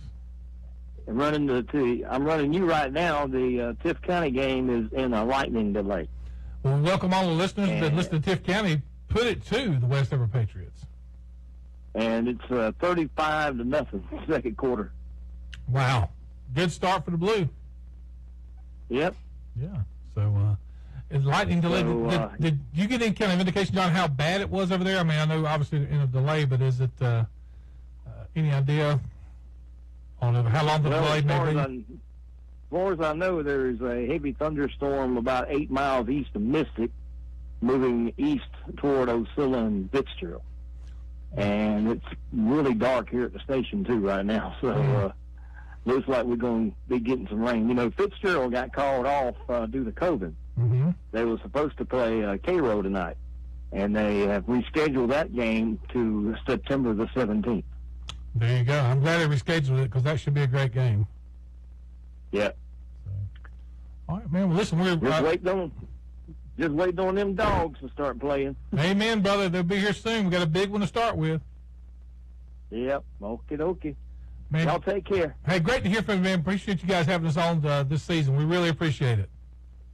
All right, we're on 92.5. The Farm, that's right. There's before and after, and sometimes during Tift County football. So. Yep, and also we have it on our stream at 92.5.com, and you can go to the Broadcast South page and pull it up there, or just listen to us on 92.5 FM. There you go. Hey, man, appreciate it. Have a great season. All right, take care. You too, man. There you go. Speaking of dogs, the Thomasville Dogs have scored again, and it's now 14-8. Thomasville leading Brooks County in our Honda of South Georgia game of the week. Yes, Marietta scores. They now lead Colquitt County 18-7. Also, as we were talking about Weewa, Brookwood scores. That game is tied 6-6. All right. Let's see. One more score before we go to break. I thought there were more updates. Atkinson County lead 14-7. I think you had that one. So, I think we are all caught up. Yes. Bobcats get a safety. It is 24-0 over Seminole County. That's 24 the hard way. 2 8s, a 6, and a 2. Well, I would tell you, you don't see that very often, I can promise you. All right. Carlos, hang right there. We got to hit a break. We're up against it, but come right back right after this 4-minute break, and we would love to hear from you. Give us a call, 229-241-1059. Hey, quick shout out to our friends at Chris Mill Homes, new sponsor this year. Let the Gaskins folks, they can make sure you got the right floor plan you need. They got floor plans. If you got a floor plan, walk through the whole build process. They make it easy to get your dream home. That's what they do every single day at Chris Mill Homes. You can check them out at chrismillhomes.com. If you're in South Georgia, just about anywhere, they can make sure that you are doing it the right way. You're only going to build your dream home one time. Make sure you do it the right way. Again, and they can walk you from the beginning to end steps, picking your floor plan, selecting your land, looking through all your options, meeting with the builders, everything. Chris Mill Homes, chrismillhomes.com. We'll take a quick 4-minute break, back with more of the Chick-fil-A football Friday night coming up right after this. You never know when you'll need an attorney, but when you do, you want a team behind you that puts your concerns first. The Stud Steel firm, with offices in Valdosta and Nashville, listens, cares, and fights for their clients. Danny, Haynes, and Justin Studstill specialize in personal injury, auto accidents, and real estate transactions, and they produce results. The Stud Steel firm, 229-247-2299, and online at studsteelfirm.com. When it comes to high school football, it's good to have a home field advantage. Dr. Clint Collins is the newest orthopedist at Georgia Sports Medicine in Tifton. Dr. Collins helps patients enhance athletic performance, optimize recovery from an injury, and prevent future problems. Dr. Collins now accepting patients. Give him a call, 229-386-5222. That's 386-5222. Georgia Sports Medicine is part of the Southwell family of services. Learn more at mysouthwell.com. That's mysouthwell.com. Let's go, baby! A commitment to service combined with an outstanding line of products has made Lassiter Tractor Company the agricultural leader in this area. With locations in Moultrie, Douglas, Osceola, Hazelhurst, Lyons, Unadilla, and Tifton, Lassiter has extended hours during planting and harvest season and has the largest parts inventory in the Southeast. Family owned since 1956, Lassiter Tractor Company has the knowledge and the know-how to help you succeed. If you're looking to get that residential job complete or just looking for that perfect farm equipment, Lassiter is here for you every day. If you want a college degree without the student loan debt, then you want Southern Regional Technical College. Visit southernregional.edu to explore Southern Regional's many healthcare programs, including nursing, clinical lab technology, surgical technology, medical assisting, and respiratory care and more. Your path to a healthcare career begins at SRTC. Spring semester begins January 6th, and financial aid is available for those who qualify. Start here. Napa know-how. This August, Napa is having a garage sale, but not the kind filled with stuff you don't need. On the contrary, Napa has deals like Napa Full Synthetic Conventional Motor Oil for $18.99 a 5-quart jug and $20 back by mail with the purchase of a qualifying Napa automotive battery. Plus, Napa has discounts on the essentials to outfit your garage from top to bottom. Take a look for yourself at the Napa stores in Valdosta, Lake Park, and Hayhira. Napa know-how. If you've been injured in a major wreck, you need the best offensive strategy to win the compensation you deserve. It's time to call J.L. King, a South Georgia lawyer with experience in small towns and big cities across the state. As a former insurance defense lawyer, J.L. understands the game plans big insurers roll out against seriously injured individuals and has won millions of dollars on behalf of his clients. For personal injury, automobile or truck accidents, call J.L. King, South Georgia's personal injury attorney, because your case deserves more. That's the King Firm at 229-515-8585 and KingTrialLaw.com. Honda of South Georgia, located at exit 63A in Tifton, has a fantastic selection of motorcycles, ATVs, side-by-sides, and all kinds of accessories that has made them the best in the business. Honda of South Georgia also features a top-notch service department, and financing is available. Find all of your classic Honda favorites, including the top-selling Honda Rebel. They've got them. See why their loyal customers know to shop Honda of South Georgia and online at HondaofSouthGeorgia.com. Untangling your headphones, finding the right remote, saying goodbye to your favorite shirt that hasn't fit in 10 years. Why are simple things sometimes so complicated? Thankfully, with Auto Owners, insurance doesn't have to be one of them. Auto Owners works with independent agents who live in your community and answer when you call, so you can worry about more important things, like finding a new favorite shirt. That's simple human sense. Landon Griffin Insurance Agency, 2314 North Patterson Street, across from South Georgia Medical Center, 229-247-6500.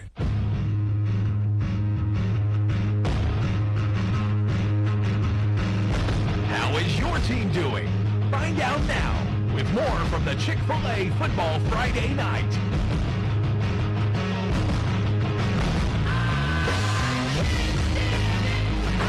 Right, back to Chick-fil-A Football Friday night. Chris Beckham, Logan Shudoff, Brenda Hurd inside the Napa No-House Studio. This hour brought to you by our friends at Valdosta Insurance Services. Go by and see them for all of your insurance needs. They can take great care of you, give you a quote instantly. Commercial, auto, homeowners, life, health. They're insure your church. I mean, you know, God's the first insurer, but VIS comes right in there and does their part too. ValdostaInsurance.com. Logan Shudoff has some score updates for us. Yes, Atkinson County leads Bacon County 21-7. Also, FSU High leads Thomas County Central 14-0. There you go. 229-241-1059 is our number. Let's go. Oh, quick shout out to some folks who are listening online to us tonight. We appreciate folks listening near and far, including if you're listening to us in near Wichita, Kansas. Fort Leonard Wood up in Missouri tuned in tonight. Also, our friends up in just outside of Charlotte, North Carolina, tuned in to us, as well as the capital, Atlanta, GA, Birmingham, and still down in High Springs, Florida. Float down the Itch-Tutney, Brenda Hurd said, listen to the football. That's a good thing to be doing. So, and our Finland fans gone to bed. Apparently, it's probably late. So. All right, now we go back to the hotline, the Bush Wealth Management hotline. And later on, Brenda Hurd's going to tell us how to say that in Finnish. Hello, caller. How are you? Hey, Chris Beckham.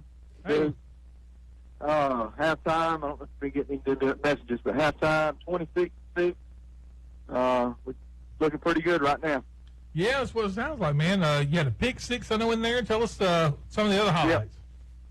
Jalen Calhoun, number 8, for us, been running like a beast. Like he's a man on a mission. So I think that's where the other. I think he has scored. I think all the other touchdowns. Not 100% positive on that. Yeah. But yeah, he's been on a man on a mission. I don't know how many yards he got, but he got a bunch of them.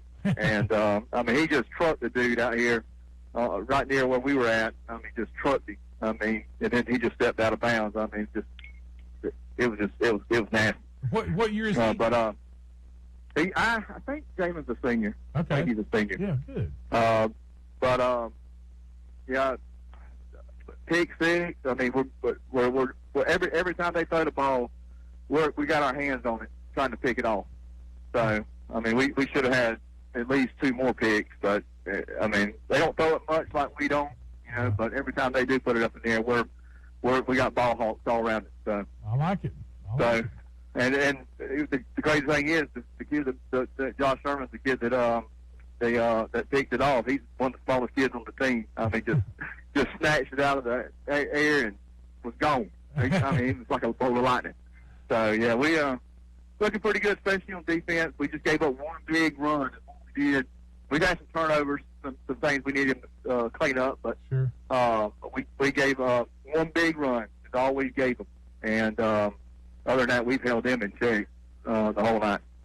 Sounds like a good opener, man. Sounds like a good opener. So, again, 26-6, Lanier County leading the Troutland Vikings on the road tonight. Let's see if you guys can close this thing out and go to 0-1. Yep. Or 1-0. Yep. 0-1. 1-0, Chris. 1-0. Don't flip it. That's right. Yeah, flip that around for us, man. But yeah, it'd be a lot better ride back home from Superintendent with a win. Amen to that. Amen. All right, man. Appreciate the update, man. Thanks. Yep. All right, man. Appreciate it. Eric Rowan up there in Superintendent watching the Lanier County Bulldogs take on the Troutland Vikings. Let's go back to the hotline. Hello, caller. How are you? I'm marvelous. How are you? Well, good. Sound like you are. I know you're very happy to start this night off. Yes, all year long. It just seems like it's never going to get here, so we're glad it's finally here. It is. You know, I've been listening to you every Friday night for the last 13 years. Wow, I'm so appreciative of that. How long? Cannot know how much I appreciate that. Yeah, you were in the morning when I first came here. But listen, you sound like you've got a new group of people there with you. Is that the same lady that's been every year, or the two gentlemen seem to have the same voice? Yep. Logan has been, how many years, Logan? You've been full-time with us now. 3, I think. Yeah. Logan's been with us 3 years, and she filled in before that when our sister Megan was with us, and so she's... Yes, Megan, that was what I was thinking about. Well, how is she? Where is she? She is married with a kid. She still lives in town, though. She just, you know, when you have a kid. Yeah, yeah. But that's great. That's great. Well, it seems like you get the time off. It started off good today. I hope there's no anything, virus or anything around us. That's right. We're going to do our best to stay safe and keep talking football. So tell me about my Vikings. Where are they? They're playing tomorrow, 2:45 kickoff, so they'll be playing Walton, and they're a little bit banged up, but, you know, they're loud, so they're going to show up and hopefully play well. Yeah, so should be a good game. Good.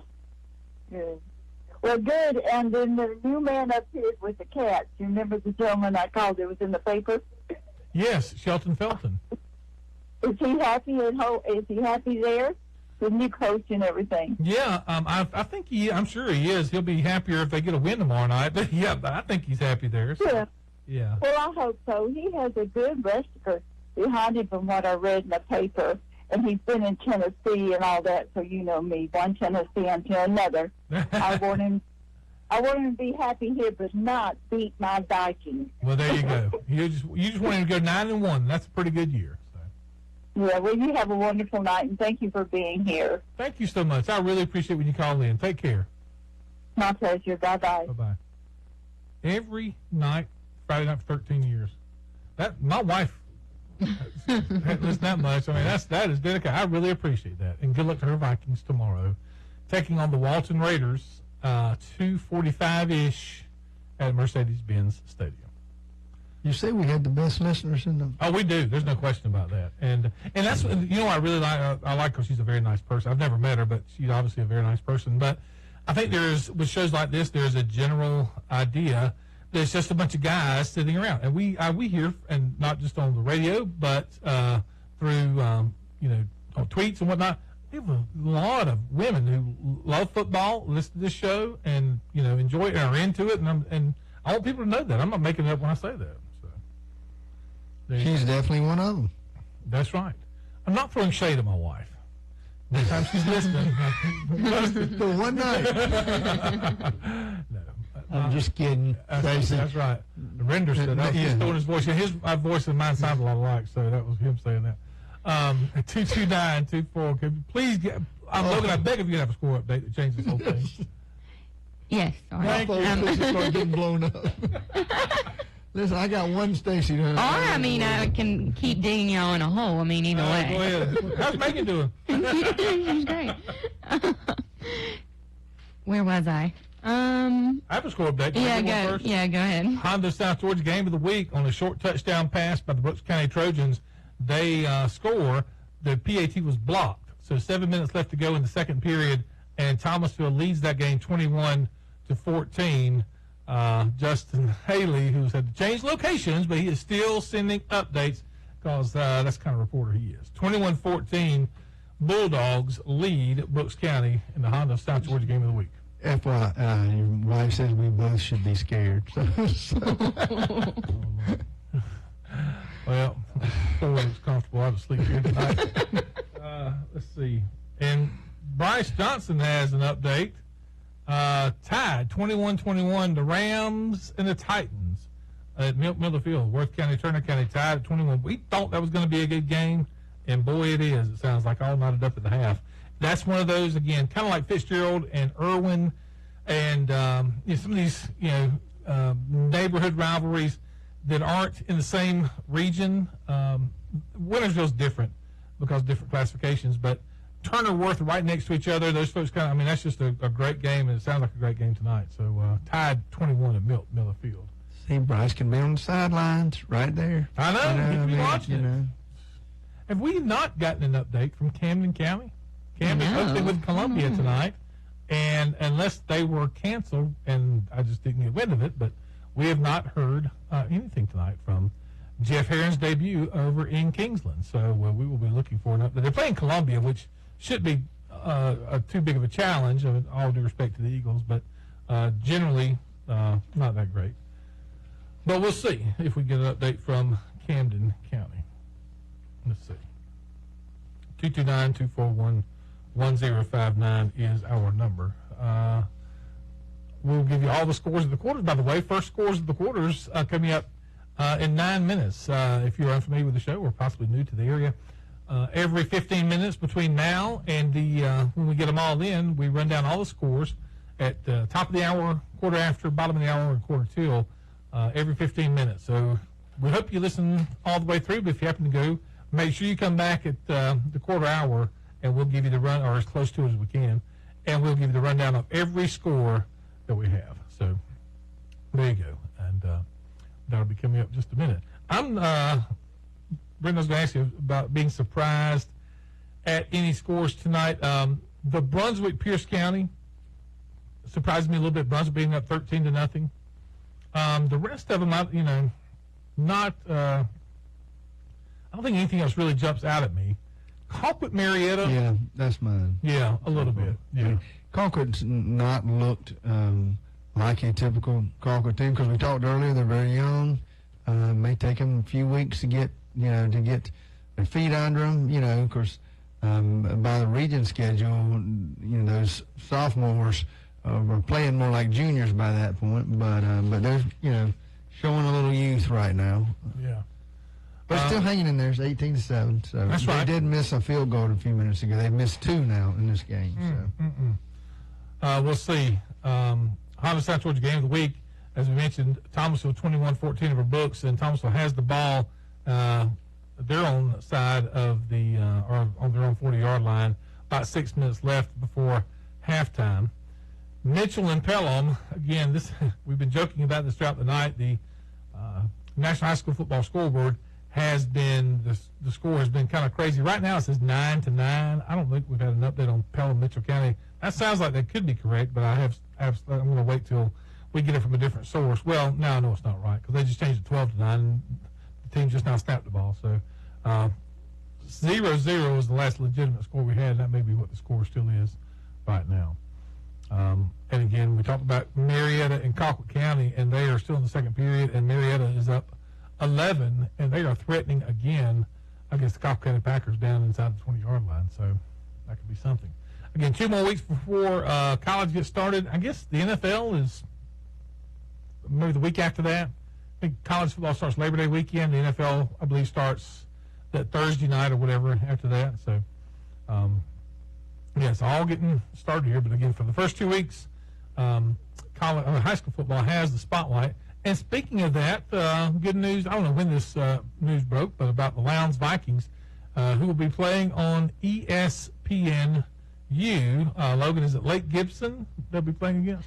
I believe so. It was announced, I believe, today. It's a part of their Geico ESPN High School Football Showcase. Lowndes will play Lake Gibson at Martin Stadium on September 3rd, and that game will be aired on ESPNU. How about that? So, and that's a home game, right? Yes. So ESPNU will be in town, no doubt, trying to interview Logan, but and also doing the Lowndes game. So we'll welcome our friends from ESPN, which Render's a big fan of those folks, and so we'll be here for the Lowndes. And I don't know much about Lake Gibson other than I've been told that they're a very good team in Florida. I usually focus just on the Georgia teams, but I hear they're very good, so should be a good test. And obviously they're pretty good at ESPNU's put them on, so there you go, something to look forward to. Or not. I mean, we're going to watch it regardless if ESPN's watching this. By the way, quick, before we get a break, a little update from our friends at Mercedes-Benz. If you're going out for the Corky Kell Classic tomorrow, again, Lowndes scheduled to play Walton at 2:45. Couple of rules. Masks are strongly recommended, not required.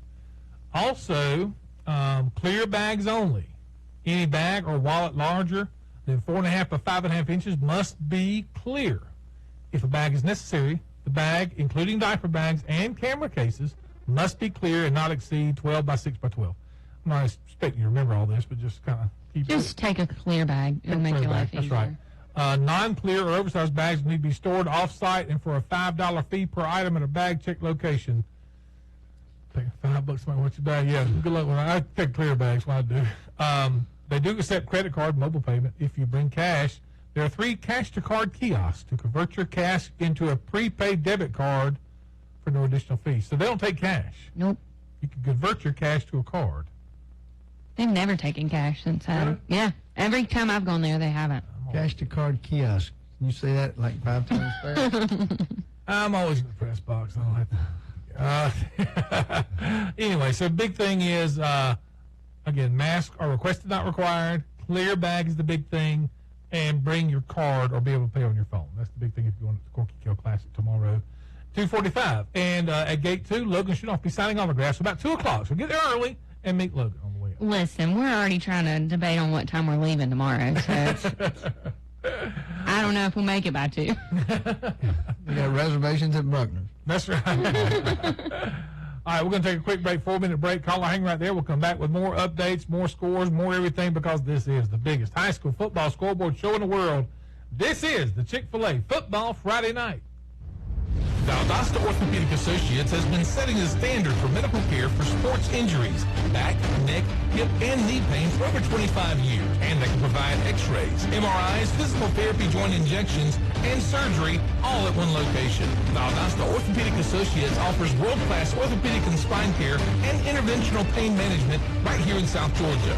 Valdosta Orthopedic Associates, 3527 North Valdosta Road, and online at wehatepain.com. What's up? This is Riley. And a little thing I love about the Chick-fil-A Grilled Chicken Club sandwich is the applewood bacon. It's savory, and then it's also kind of sweet. And I think the combination of bacon with chicken and Colby Jack cheese, it just really knocks it out of the park.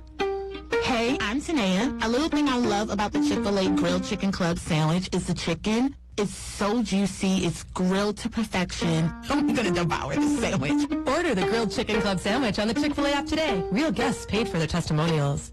For 5 decades, the Prince family has been taking care of all of your automotive needs. We want you to know that we truly value the relationships we have developed by providing an outstanding customer experience. Whether you want a new Chevrolet, GMC, Buick, Cadillac, Honda, or Toyota, or one of our certified pre-owned vehicles, we are committed to finding you a great vehicle within your budget. Our certified used vehicles come with a 112-point inspection, a written warranty, and a money-back guarantee. It doesn't get better than that. We are Prince Automotive in Albany, Tifton, Valdosta, and always online at princeauto.com.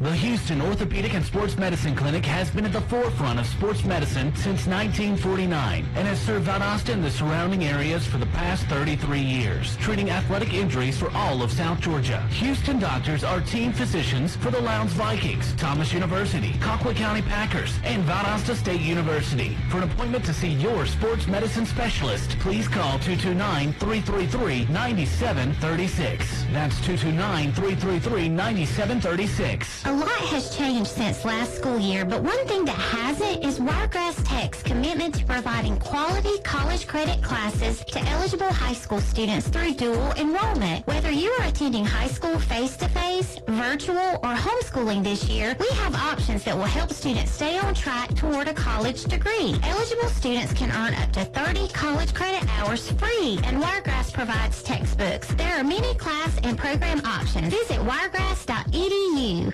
You never know when you'll need an attorney, but when you do, you want a team behind you that puts your concerns first. The Stud Steel firm, with offices in Valdosta and Nashville, listens, cares, and fights for their clients.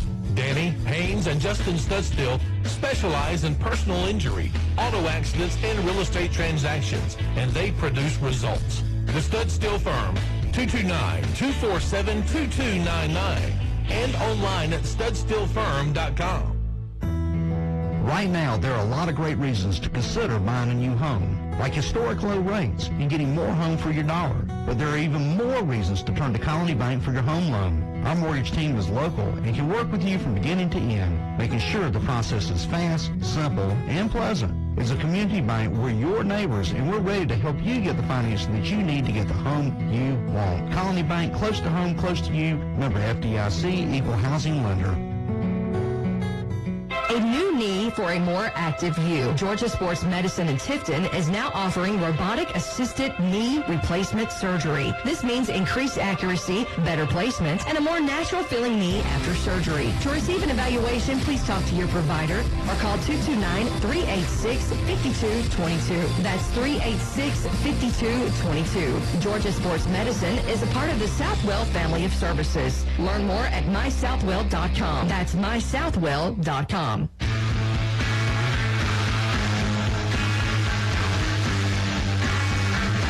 now back with more from the biggest high school football scoreboard show in the world. It's the Chick-fil-A Football Friday Night.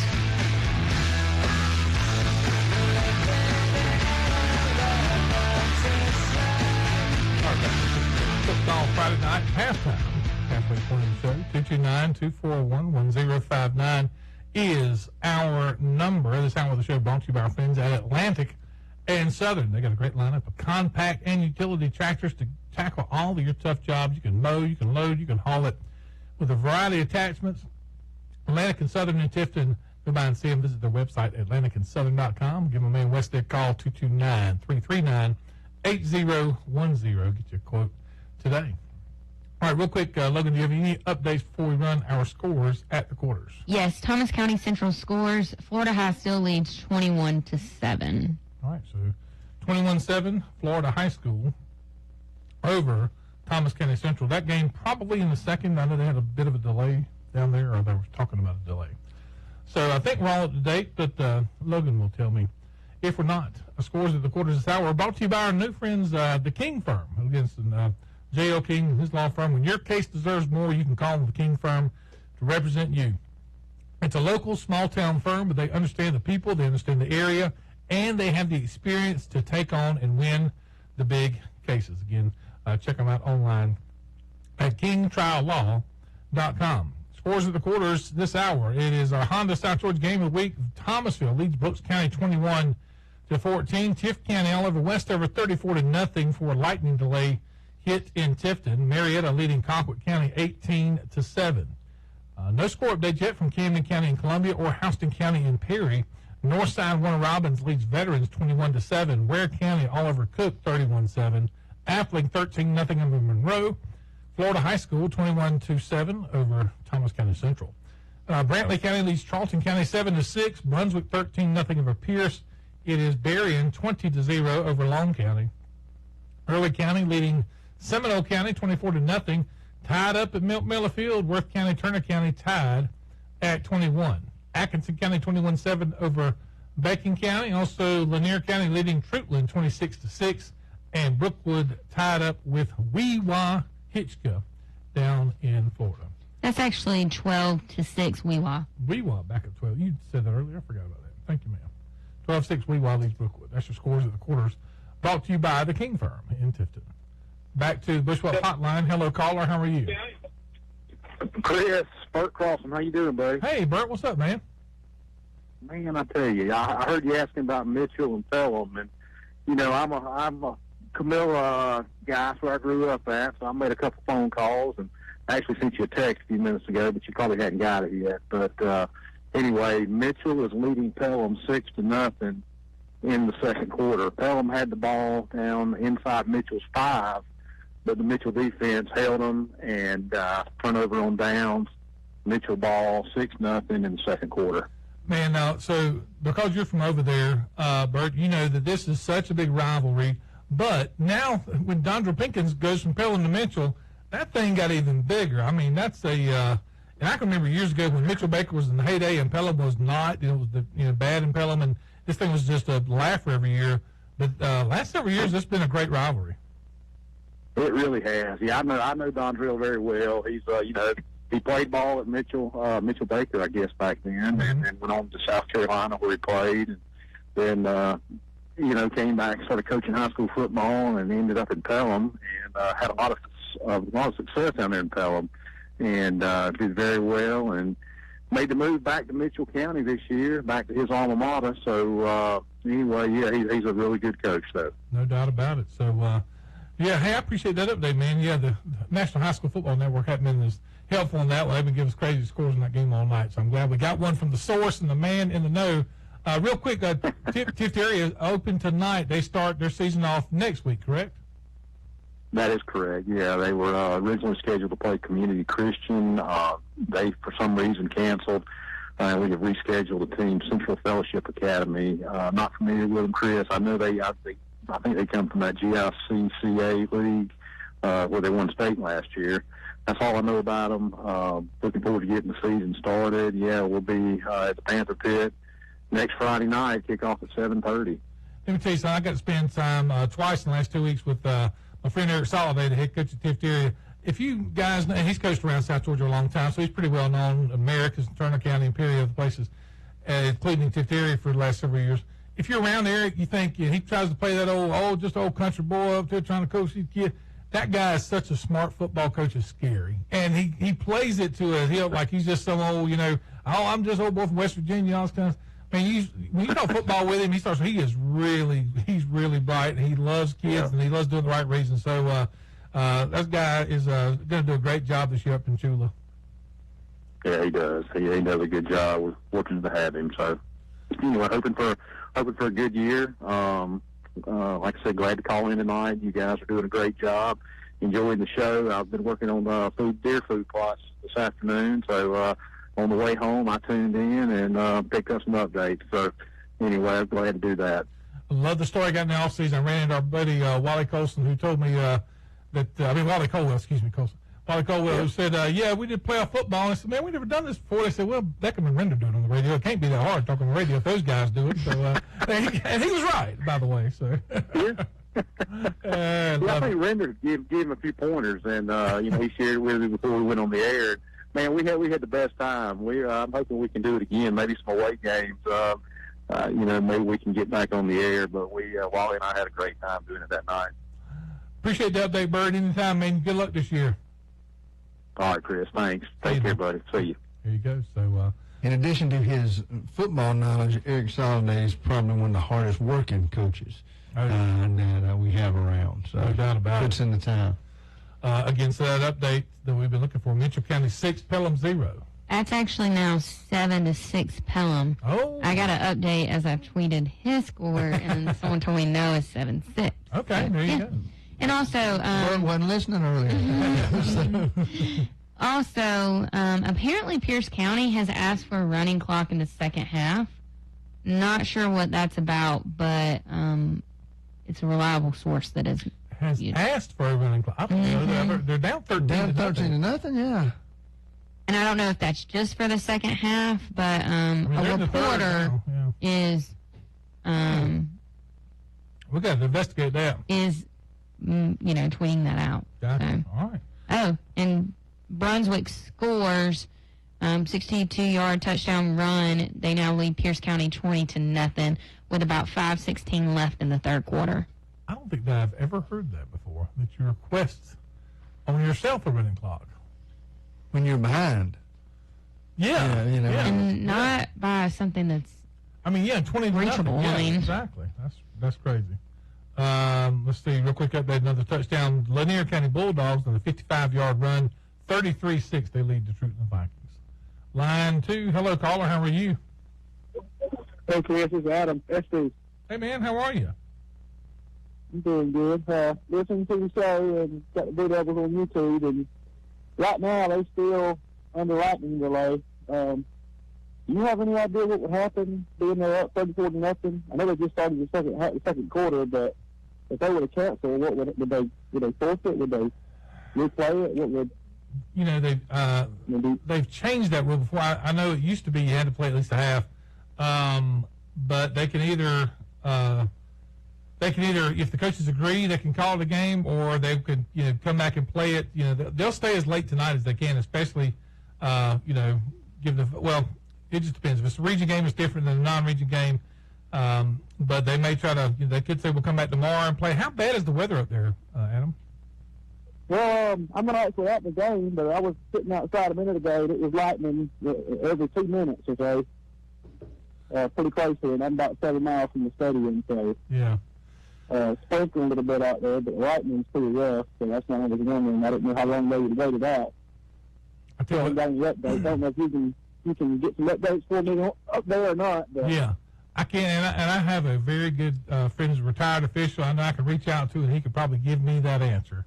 So keep listening. I'll get you an idea of what goes into something like that, whether or not they're going to have to try to play it tonight or come back tomorrow or whatever. If I know him, he's probably listening. I appreciate you. Hey, appreciate it, man. Thanks. And hey, 34-0 second quarter looks pretty good. They're looking good right now. I don't know how good Westover is. No, it's our first game. They didn't have a scrimmage game, so they're looking like we did last week. But I give it to Turner County now. They look pretty good. But hopefully Dittos can get it together and not finish last in the region this year. That's right. There you go. Hey, appreciate it, man. Right, thanks. See you now. There you go. I don't know. And I don't know if there's a hard and fast rule or if it's just the coaches decided. We'll find out from an official, I'm sure. Real quick, Berrien scores. They now lead 26-0 with 4 seconds left in the third. They went for 2. It was no good.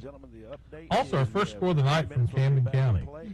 Halftime, they lead Columbia 31-0. So there you go. 31-0 Camden County leading the Columbia Eagles. And the Jeff Heron era re-begins. That's right. Restarts. I don't know how you say it. Yep. It begins anew. Hello, caller. How are you? Doing fine. A couple of quick questions, Chris.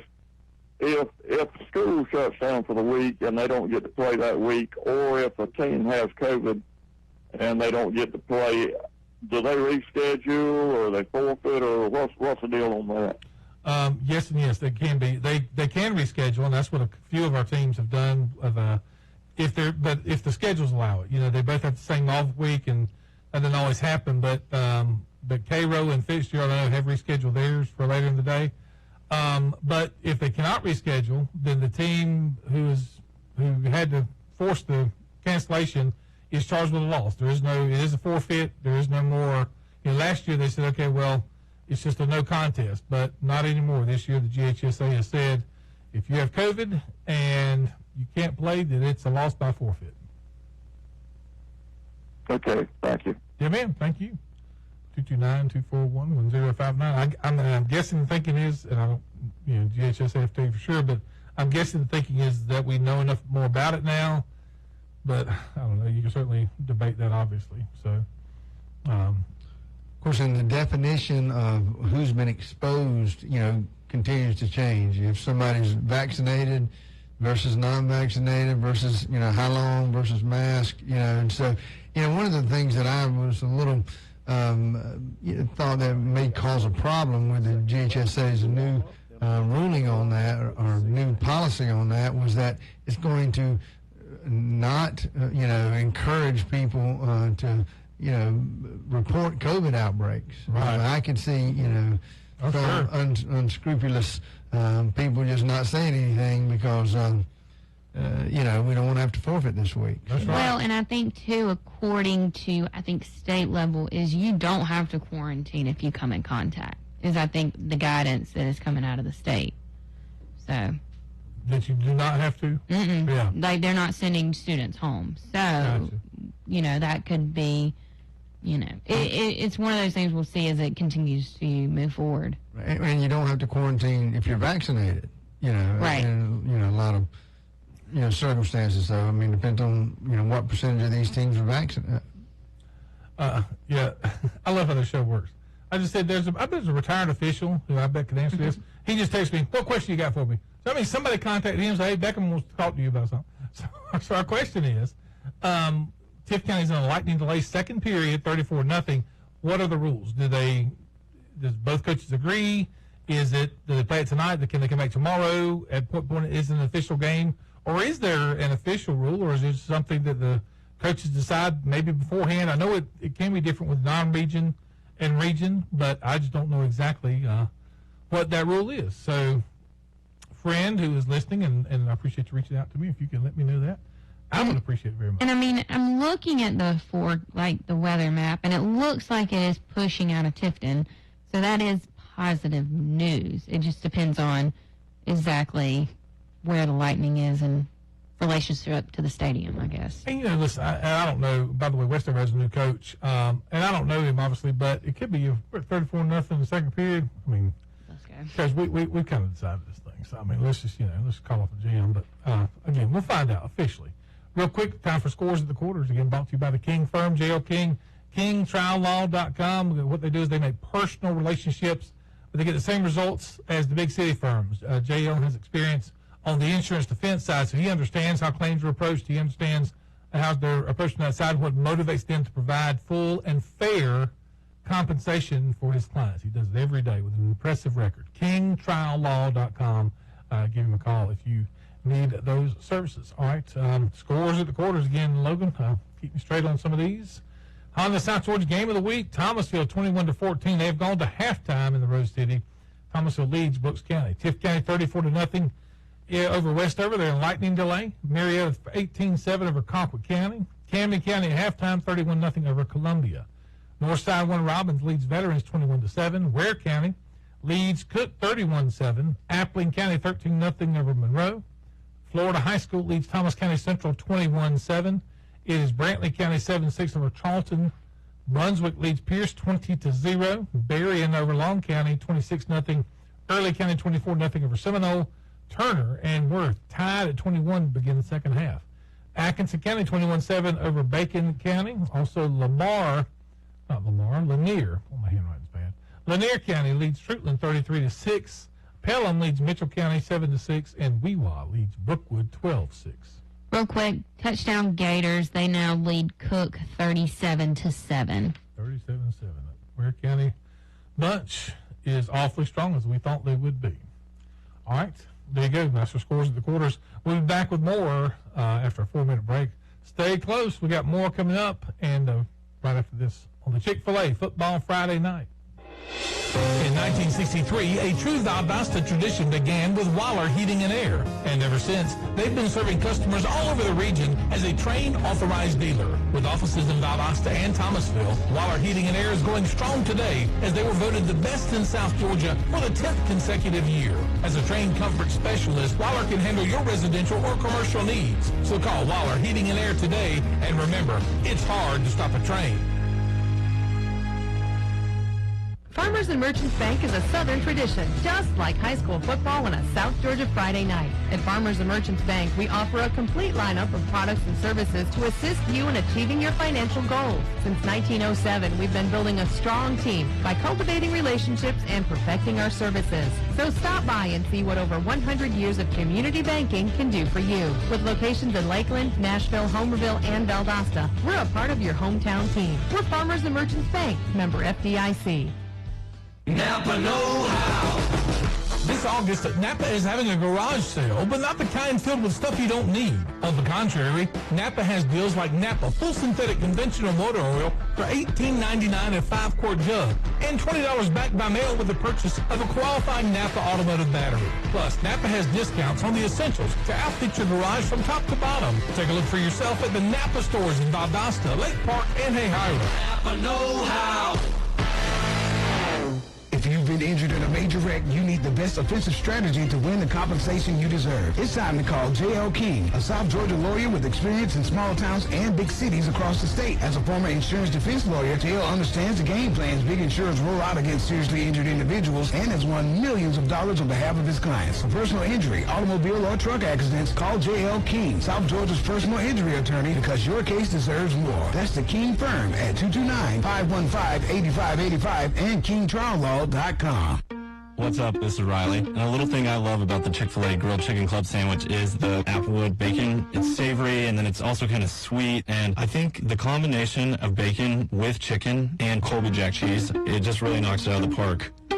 Hey, I'm Tanea. A little thing I love about the Chick-fil-A Grilled Chicken Club sandwich is the chicken. It's so juicy. It's grilled to perfection. I'm going to devour this sandwich. Order the Grilled Chicken Club sandwich on the Chick-fil-A app today. Real guests paid for their testimonials. Building your dream home can be an exhausting process, and for 20 years, Chris Bill Homes has guided South Georgians to turn their dreams into reality. Bill and Jennifer Gaskins and their talented team can design plans or take your ideas and walk you through the process, paying attention to every detail. Come see their beautiful showroom at 3470 North Valdosta Road and check them out online at chrisbillhomes.com. Just like they've done for hundreds of others, Chris Bill Homes will let you love where you live. Honda of South Georgia, located at exit 63A in Tifton, has a fantastic selection of motorcycles, ATVs, side-by-sides, and all kinds of accessories that has made them the best in the business. Honda of South Georgia also features a top-notch service department, and financing is available. Find all of your classic Honda favorites, including the top-selling Honda Rebel. They got them. See why their loyal customers know to shop Honda of South Georgia and online at hondaofsouthgeorgia.com. From the kickoff to the final buzzer, our area football teams are 100% committed each and every play. At Prince Automotive, we are too. From the new or used car sale to the service lane, we are fully committed to work hard every day to earn your business. Our sales, parts, and service teams work hard to earn your trust and respect with every transaction each and every time. We are your hometown choice for 55 years. Prince Automotive in Albany, Tifton, and Valdosta, and always online at princeauto.com.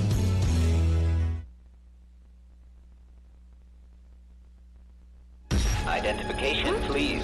Welcome to The Farm 92.5. I love country music. I just love all the variety you guys have. 92.5 FM is WKZZ Tifton Osceola, another Broadcast South station. Hard in getting things done for the citizens of District.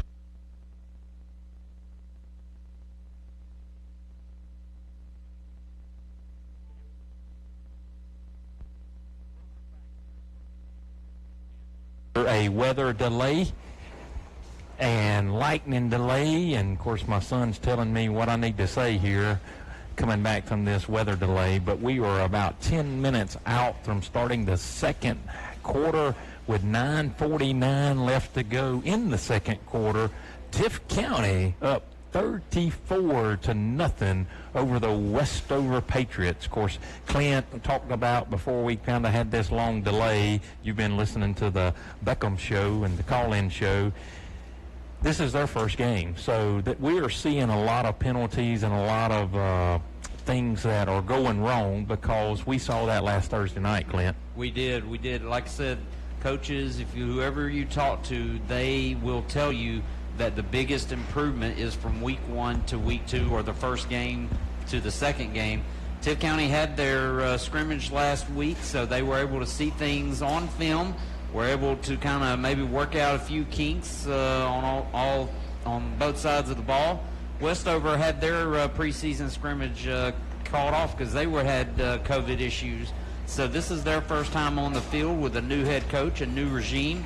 And, make no mistake, Tift County is controlling both sides of the line of scrimmage. They're controlling on offense. Westover has barely any positive yardage, but they are helping Tift County with some, really first timeout jitters and penalties and mistakes that probably you wouldn't see as the season goes forward. But all in all, a pretty impressive 34-0 start to the season for the Blue Devils. And, like I said, what's really impressed me has, and you called it right off the bat, Jason, was the defense in front. Westover has no room to run the ball. They have barely enough time to throw the ball. They've had to resort to throwing quick screens to try to get the ball away. But Tifton's defensive backs have broken on the ball pretty well all night. And like I said, with Tift's offense with Tyler Parker and Zach Carter, they're getting some big, long runs. I think, Cody, we've had the ball, 5 times, and we've scored 5 touchdowns, right? Well, we've had four total Yeah. possessions, and we scored on the fumble recovery. Right. So, but yes, we've scored every time we've had the football in our hands, either whether it was defense or offense. And, of course, you're talking about possessions. Of course, Westover's had 5 total possessions. The first possession started off just, great for Tift County. On their third play, on their first possession, their second play, on their first possession, they fumble it. The quarterback and the tailback bumps into one another. The ball goes on the ground. Tift County picks it up, runs it back untouched for about a 17-yard score right there to start off the game. And I'll be honest with you, I do not think Westover has crossed the 50-yard line into the Tift County field on their side. And actually, to be honest with you, I don't think Tift County has started their possessions past the 50 on their, on their side. So. Yeah. They've resorted to be able to start, their drives inside Westover territory, capitalizing on some short punts, capitalizing on, that's what happens when you're not able to move the ball. If you're Westover, you're constantly being backed up. They've had a couple of punts deep in their own territory, and, Tift County's capitalized. That's all you can do. Yeah, you were correct. We on both of those, they haven't crossed the 50, and we haven't started on the, I guess you could say, wrong side of the 50. And Gomez, he's had pretty kicks. I think he's only missed 1 PAT. His kickoffs have been deep to the 10-yard line just about every time. He had a penalty offsides on one of them, backed him up, and he still kicked it to the 10-yard inside the 10-yard line. Everybody's playing well tonight. It's fun to watch, and definitely, if you're not here tonight, come out next Friday night to watch this. This is fun Blue Devil football. Of course, it's 34-0, and of course, there's a lot of time left here in the second quarter. And actually, I think if the score remains, if there's no difference, nobody scores anything the rest of this quarter, there'll be a decision made at halftime whether if Westover wants to have a running clock, because at this time right now, if this was halftime, the refs would be asking Westover, hey, do you want to have a running clock? Of course, once it gets to the fourth quarter, it doesn't matter. But as it stands, it looks like we're going to have a running clock the second half. Yeah, speaking of running clocks, we're also going to have a condensed halftime. It'll be a 10-minute halftime because we got a somewhat halftime there. We'll come out and play 9 minutes of football, go back in there for 10 minutes, and come back out and play even more football. And of course, I was telling you guys, it looks like we'll be able to get out of here a little bit early tonight, but I wasn't expecting the kind of the weather delay, the lightning delay there to hit us. So, you know, we may end this game at a normal time, but as things were going, I could anticipate a running clock. And, you know, hey, I think that's still going to happen, but we just had about 20 minutes there of just enjoying one another, getting to know the superintendent. He came and joined us again here in the booth, and we was just talking about different things. Of course, we were off the air, as you know, but it was great to catch up and hear all the things that Tift County School System's doing, and there's a lot more. And, of course, as he said on pregame, it's great to be a Tift County Blue Devil. Every day. Every day. Well, and, of course, that's what the principal says. It's better today than yesterday. There we go. Yes, sir, Clint. I was just going to say the teams have moved back to their sidelines, and it looks like, if I remember correctly, guys, we are set to kick off. We just scored a touchdown. Correct? That is correct, Clint. And, of course, I'm going to get the picture because it's been a while since you've heard us. Tift County, white breeches, navy tops with white lettering, silver helmets, and Westover Patriots, navy breeches, white jerseys, trimmed in red letters, and red helmets. Yeah, but every time you say what we're wearing, you can't forget the American flag tee on the side of the helmet. That looks pretty good. You can't forget it. That is correct, son. They are wearing a tee, the arch tee that Tift County is known for, and it's kind of got an American flag in that tee. They're gearing up for that red, white, and Blue Devil game on September the 10th. You'll want to be here. Come see. They're going to recognize a lot of veterans here around Tift County. It's just a great thing that we're going to continue to do year in and year out with Coach Noel Dean. Yeah, he has a lot planned. He has that planned. He has the pink out game, and next Friday night, senior night. He wanted to do that earlier so everyone could get to know the seniors, but yeah, we got to finish this game first before we can get to next Friday night. And speaking of that, the kickoff teams for both sides will head back on the field, and we're back ready for some football action. And as they're teeing this ball up, let's talk about that. Next Friday night is senior night, so I want everybody to come out and thank these seniors. We're doing it early because of COVID, and as you heard on the Colony Bank Tailgate Show, there were several games around the area that was canceled because of COVID, and they were not able to schedule another game or have another team to come play them. Luckily, we did. We had Crisp County lined up, but they had some COVID issues. So, Clint, we're lining up for the kickoff here. Cooper Kraft. Junior Antonio Gomez set to kick it away from his own 40-yard line. And the kick is up, and a high kick, and it bounces, and the return man finally scoops it up. And Westover drives it out across the 30 to about the 32-yard line. That's where the Patriots will take over. 9:43 to go here in the first half. Tift County leads it 34-0. Of course, as you said, Clint, I called it. I always like to be right? Astro Pest of the game, I said the defensive line, and, of course, they've been creating havoc all night. And let's see what they do after this long little break here. Jason, I've yet to meet somebody who likes to be wrong, so you are correct. Westover takes over at the 32. Quarterback acts like he's about to take the snap, then looks to the sideline as the rest of the team does to finalize the play. Claps his hands, steps back. Pressured again, and that's Tyree West giving chase, and he's running out across the line of scrimmage, and he's run out of bounds. A good run out to about the 40, looks like about the 41. They gave him about 9 yards. Yep, that brings up a short 2nd and 1 there, and, of course, that's probably been their best play of the night, Clint. Yeah, Tyree came and gave good pressure. Just the other side of the line was open for him.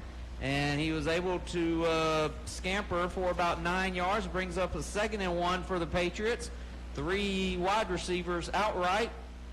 And he gives a hard count and then looks to the sideline for the play.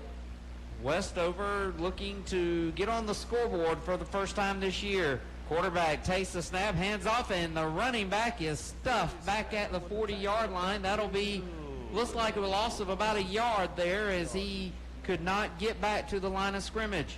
That's what we're accustomed to seeing all night long, and you're right. They're giving him a loss of 1 on that, so that should bring up a 3rd down, and still a makeable 3rd down.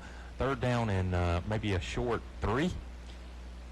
Yep, short 3. We'll say maybe a long 2, short 3 there, and it'll bring up a 3rd down for the Patriots. Tift County's defensive front, again, the strength of the team, looks to impose its will here midway through the second quarter. And the quarterback takes a snap, gives a little option, and he is being chased from behind by West. Tyree West throws him down, and he fails to get back to the line of scrimmage. He gets back to about the 40, so it'll bring up about a 4th and 2. 4th and 2, you're right. No gain there. 4th and 2, a long 2 or a short 3, however you want to look. But it looks like they're keeping their offense. They're going for it. No. He's retreating. They do have the punter out. Yep, Jackson Strickland steps back to receive the punt for Tift County. Westover lines up to punt at its own 40. 4th and 2, under 8 minutes to go here in the first half. And the snap. He gives a little rugby-style kick, and Jackson Strickland gives a fair catch. And he takes it at about the 26-yard line. So if I'm correct, the Blue Devils will be the first time starting their drive inside their own territory. Yeah, and I thought we may get a penalty on that. We blocked the guy, and he called a fair catch, but it kind of was close to being after the play. But no penalty there. As Clint said, Tift County starts really the first time, it seems, and this deep into their territory at the 26-yard line. So Tyler Parker comes out at quarterback. Javon King is the running back. 2 wide receivers. Tift County lines up at its own 26, leading 34-0. Receiver in motion. Parker fakes the handoff, pressured, and he is in trouble running and shakes off a defender, and he's got room to run. Goes back across the 30, across the 40, and out of bounds at about the 41-yard line, and it'll be a Tift County first down. That was all Tyler Parker. He went to his right. There was no hole. They had him. He got out of it. He spun around, came back here to the near side, and, man, he picked up, 30 yards or so there and just ran out of bounds. But that was good. He did not take a hit, but that was all kind of Tyler Parker on that play. Yeah, it looked like a play was doomed. He was behind the line, looks like almost 10 yards or so, and then was able to shake off the tackler and show off a little speed, go along with his physical toughness, and he's got a Tift County first down at the 41. 2 running backs, 2 wide receivers set for the Blue Devils. Parker lines up in the shotgun, hands off to the running back, and he's got a couple of blockers, and he's got room to run. Down the right sideline, Javon King, and he is finally knocked out of bounds inside the 15. Looks like, they mark him out at the... I think it's inside the 15, though actually looks like about the 13-yard line. Clint, I tell you what, I'm going to call a name that a lot of people probably was not watching him on that. Ontavio Pierce, number 80. We've called his name running the ball, but he had a fantastic block on the defensive back that should have had a contain over there, and that's one reason why that was such a long run. What a great block. Pretty run there, too.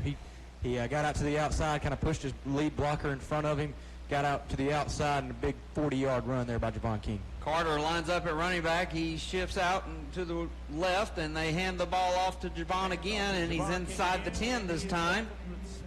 And another nice run from Javon King down to about the 8-yard line. I think it brings up 2nd and 5, Clint. 2nd and 5, yep. 2nd and 5 at the 8. And clock ticking, 6:15 to go here in the first half. Tift County rolling here in the first half, 34-0.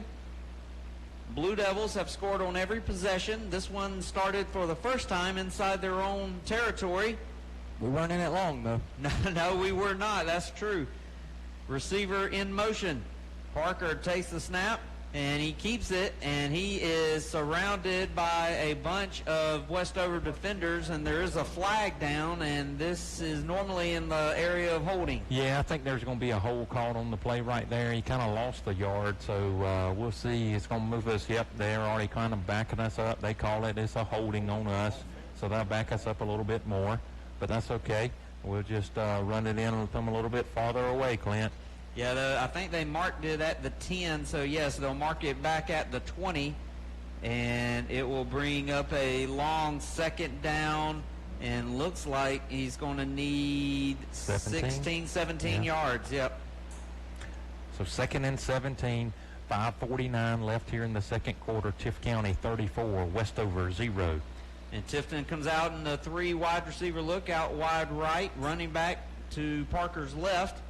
And he takes the snap, rolls out to the right, gets a great block. He throws. He's got a receiver in the end zone. That is a touchdown, Blue Devils.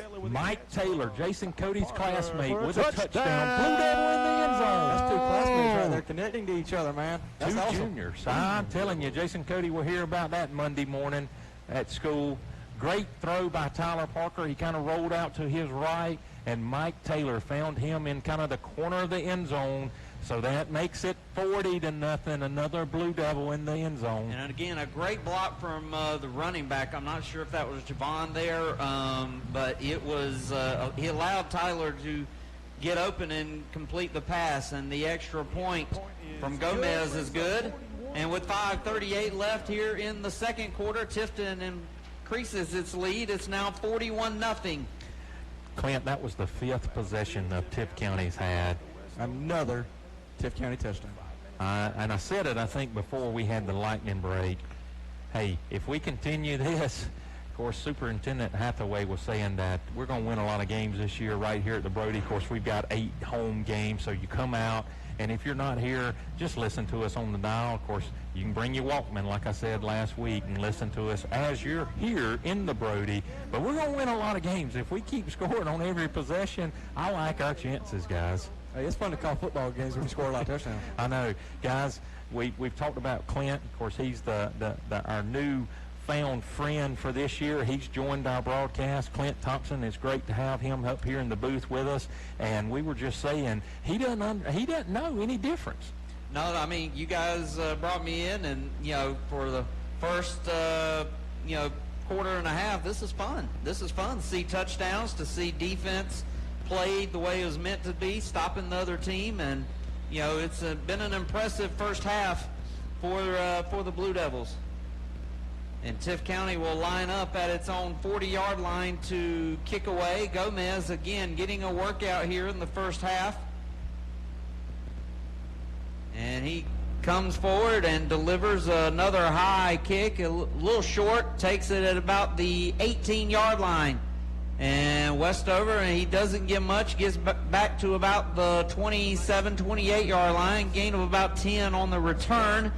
And that's where the Patriots will come out for their next possession, looking to try to sustain something against this formidable Blue Devil defense. I got to give a shout out to a good friend of mine. He's listening to us on 92.5 The Farm, Joey Marta. He does a great job, of course, here with the assisted living here in town. He's a great friend and a good supporter of Tift County athletics. So, Joey, thanks for listening to us here on 92.5. Westover comes out at about the 27. They'll mark it at the 28-yard line. First down. A 3 wide receiver look. Patriot quarterback takes the snap, hands off to the running back, and he is tackled quickly by the defensive back. Is that number 3? I can't see. I'll be honest. I think that was Lucky Smith, the defensive back for the Blue Devils, who came up and stopped him really before he could get going. Gain of only 1.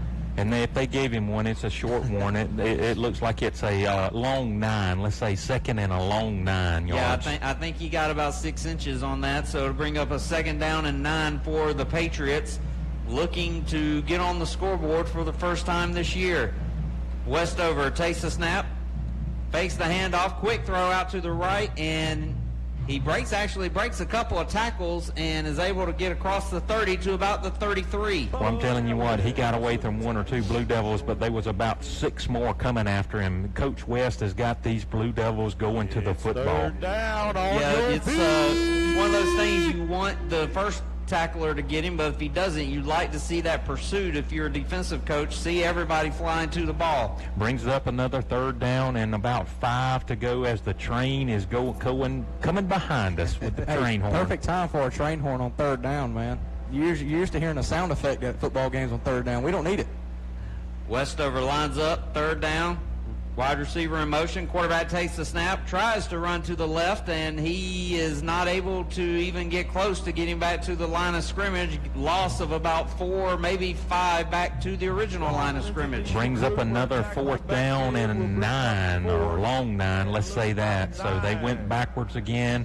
Punt team comes back on the field with Jackson Strickland going deep for Tift County. It is so tough against this defense that you can ill afford to have 2nd and long and 3rd and long if you're going to be able to move the ball on offense. You've got to be able to get something on 1st down, and they just have not been able to do that. And another rugby-type punt, and it's another short punt by Westover into Tift County territory, and they'll mark it dead at the 42. And with 3:17 left here in the first half, Tift County leads at 41-0. Of course, we're going to stay right here. We're not going to break. Looks like the teams are coming on to the field. No water break. Of course, we've had a long break for about 20 minutes or so, the lightning. So Tift County's offense is coming back on the field, and this will be their 6th possession.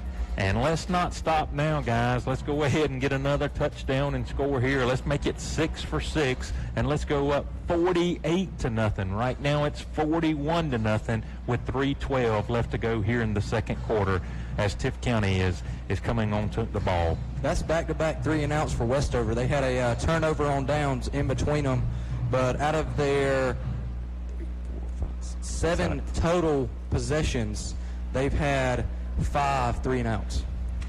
That's what you want as a defensive coordinator, Coach Mike West.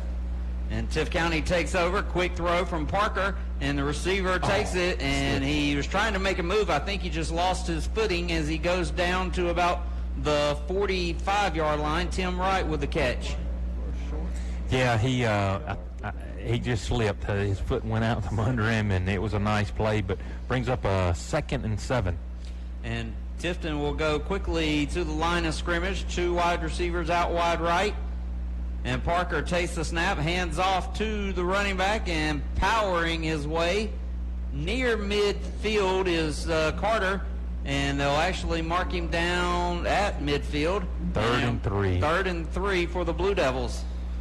And with under 2.5 minutes left here in the opening half, Tift County rolling 41-0. Parker looks to the sideline, calls the play, talks to Carter's running back.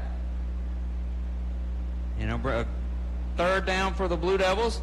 Rolls to his left. Parker, he looks like he wanted to throw, and then he will run and runs out of bounds, and I think he's got the first down. He's got the first down. He needed that yard of gain, and he went out right at the sticks, even though he did not know where the first down marker was because he was coming to the near side, to the home side, and there's no first down marker there. So luckily he got out of bounds, but he got out of bounds at the right place. That's a first down 10. Yeah, first down 10 for the Blue Devils at the 47 of Westover. Parker takes the snap, quick throw, and the receiver literally runs over his own man and is tackled near the 40 at about the 41, and that's in Tavio Pierce. Looks like it's going to bring up a short 2nd and 4th or 2nd and 4 on the 40. On Westover's 40 with 1:26 left to go here in the second quarter, 41-0. Yep, Blue Devils kind of in a 2-minute offense here as time winding down here in the first half. 3 wide receivers out right, and Parker takes the snap, fakes to the running back, rolls to his right, cuts it back inside, and bounces off a defender inside the 30 to about the 28, and it's another Blue Devil first down. The clock should stop while the chains are getting ran down the field. 59 seconds left. We're knocking on the red zone again. First down for the Blue Devils at the 28-yard line. Parker gets the team up to the line. 3 wide receiver look. Running back right behind him, and as he takes a snap in the shotgun. And they do hand off to Carter, showing up some speed and quickness. Oh, what a spin move. And he runs, and he is tackled near the first down, out of bounds, and he should stop the clock with 35 seconds. and they'll mark him down at about the 19, maybe the 18-yard line. Remember, guys, Tift County only has one timeout left. They've already used 2 timeouts, so we only have 1 left here in the first half. 29 seconds to go. 41-0 Blue Devils here in the first half. Again, those of you just joining us, we just had about a 45-50-minute weather delay, so that is why we are still here in the first half. Parker in the shotgun takes a snap. Another pass to Pierce, and he shows off some quickness, fights through several defenders, and is knocked out of bounds inside the 10, and it'll be another first down for the Blue Devils, down to about the 5. I think they're going to call him out at the 6, maybe the 5, close to it. It's first and goal with 15 seconds left. Of course, Tift County has 1 timeout left. Let's knock it in the end zone right here, guys. Let's get another Blue Devil in the end zone. And the clock is actually rolling. Whoa. I don't know if they know that or not. It's under 10 seconds. I don't know if they see it. 4, 3. I don't know if anybody sees it. And that is the end of the first half. No, the coaches thought they went out of bounds, and he did go out of bounds. He did go out of bounds. And that's all the coaches were saying. No, he's out of bounds. That is not the way we wanted to end, because he was out of bounds, ladies and gentlemen, and Coach Dean's going and asking the ref and telling the other coaches, hey, I got it. And you see 2 referees talking to each other here on near the near sideline. He definitely went out of bounds because he was not tackled, but the clock was running, and nobody saw it on the Blue Devils, and I think they're just going to go to halftime. Well, I tell you what, that's a bummer right there, because the coaches thought they were going out of bounds. No one looked up there at the clock. The time ran out. So I guess it's halftime, ladies and gentlemen. Of course, there's still some talk left now, so I'm not sure what's going on here. I don't know if they're going to call, but it looks like they're going to go on into halftime with Tift County up 41-0 over the Westover Patriots. Of course, it's going to be a small halftime because of the long weather delay, but I was wanting us to go ahead and score and make it 6 for 6. And, of course, I know Coach Dean was and all the coaches, because we were right there on the 5, first and goal, had 1 timeout left again, and I really like the way we were scoring at ease. Well, it was one of those things you knew a score was imminent, whether it be a touchdown or a field goal, and to just kind of have the clock go out like that, it was, even though it was a bummer, it still was a very impressive first half for the Blue Devils, leading 41-0 in their season opener. Of course, we're going to stay right here. Of course, it's only got showing 2 minutes left on the clock. So it'll be a very quick halftime. It was supposed to be 10 minutes, I believe, but 10 minutes undoubtedly got down to about 3 minutes. Of course, we're on Astro Exterminating Halftime Show. Astro Pest Control is the official exterminator of Blue Devil Radio. Of course, they also sponsor the Pest of the game. They're just great sponsors. They were here with us last year, and they are here with us again this year, and so we just appreciate them. And, of course, Jonathan Judy has joined us for the halftime show. And, Jonathan, what have you seen there in the first half? I tell you, I don't think we could have done anything better. I'm used to the scoreboard looking the opposite in the last few years, right? I mean, 41-0 is just an amazing feat against a Westover team that doesn't look bad. They're just overmatched. I mean, we're just beating them. I just saw Liam Gray take a kid to the woodshed from the center position. I mean, just pancaked him down. And so, you've just got this, the team believing that they are the best team on the field at any given time. Tyler Parker looks that way. The wide receivers look that way. The running backs look that way. The defense looks that way. And when you start believing like that, like Coach Dean says, when you believe you're the best, you're going to play at the best. And 41-0 in the first half against a fairly decent team is good. And with some of the teams we have coming up on the schedule, I think that this is just a precursor that, hey, this offense can move the football and this defense can stop the other team. And we talked to Coach Dean on Monday nights, and he's and actually we've spent a lot of time with him even in spring ball, Jonathan and I, and he has always said, if you can't talk about it and say you're going to do it, you will never believe. And I tell you what, if we keep this going, that just breeds confidence in these players. As you said, Jonathan, when the Tift County was on the other side of the scoreboard, where we had 0 and the other team had 30. So and there just wasn't a lot of belief on those teams that they were going to win, right? So, that was the one thing that we saw was just the sheer lack of any kind of rhythm. I mean, your wide receivers, how many drops have we seen? None. I don't think. I tell you what, I don't know if you were up there on the top, but on that long run, I called it here. Of course, they were talking about the long run, but I saw number 80, Ontavio Pierce, put his defensive back on the ground, and that's really what caused that result of that 40-yard run on the other side. You saw Tyler Parker roll out and throw a touchdown pass in the first half. Those are passes that were getting dropped the last 2 years, right? And it was because we had wide receivers that didn't believe in themselves, and they were and for some reason, they weren't executing. And tonight we're seeing execution from the wide receivers. This is a predominantly run-first offense, and when the wide receivers are getting their chances, they're making their plays, and that will be the difference this football season on how well we do when we get into region play, is if those wide receivers are able to execute. When the other teams bring 8 in the box to stop that running game, can our wide receivers open up the game? We look like this when it comes to region play. Watch out. Yep. And of course, we talked to Coach Dean on Monday night, and Cody, the quarterback's coach. Of course, he brings a lot of experience, has D1 experience, played at Cincinnati, played at some other colleges as well too. And he was sharing with us that they had just put a GoPro camera on Tyler during the week, and they were going back. Actually, after they left the coaches show, Cody was going to go watch that and just look and see where Tyler was looking, and then he was going to get with Tyler the next day and kind of go over it and critique that with Tyler. And I'm telling you, Coach Dean has put together a great coaching staff. Of course, with that being said, there was a lot of great coaches here because he kept most of them, pretty much the whole staff. So we've had great coaches here at Tift County. Just Coach Dean is really, I think the coaches are just able to coach now. I know he's brought in Coach Sam Mullet, the director of football operations, that helps kind of with the administrative work that coaches have to do. And I think it's fun again for coaches. Yeah, she's also one of those that you see hold up one of those signs for the plays too. She's one of those sign holders too.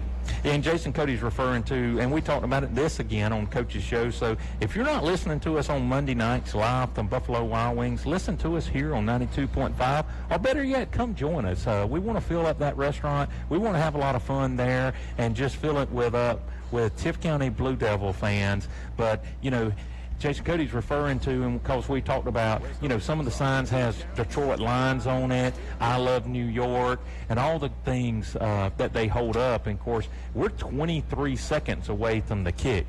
Yeah, they're actually starting to do something, or getting ready to do something, Blue Devils, that they've yet to do all night, and that's return a kick.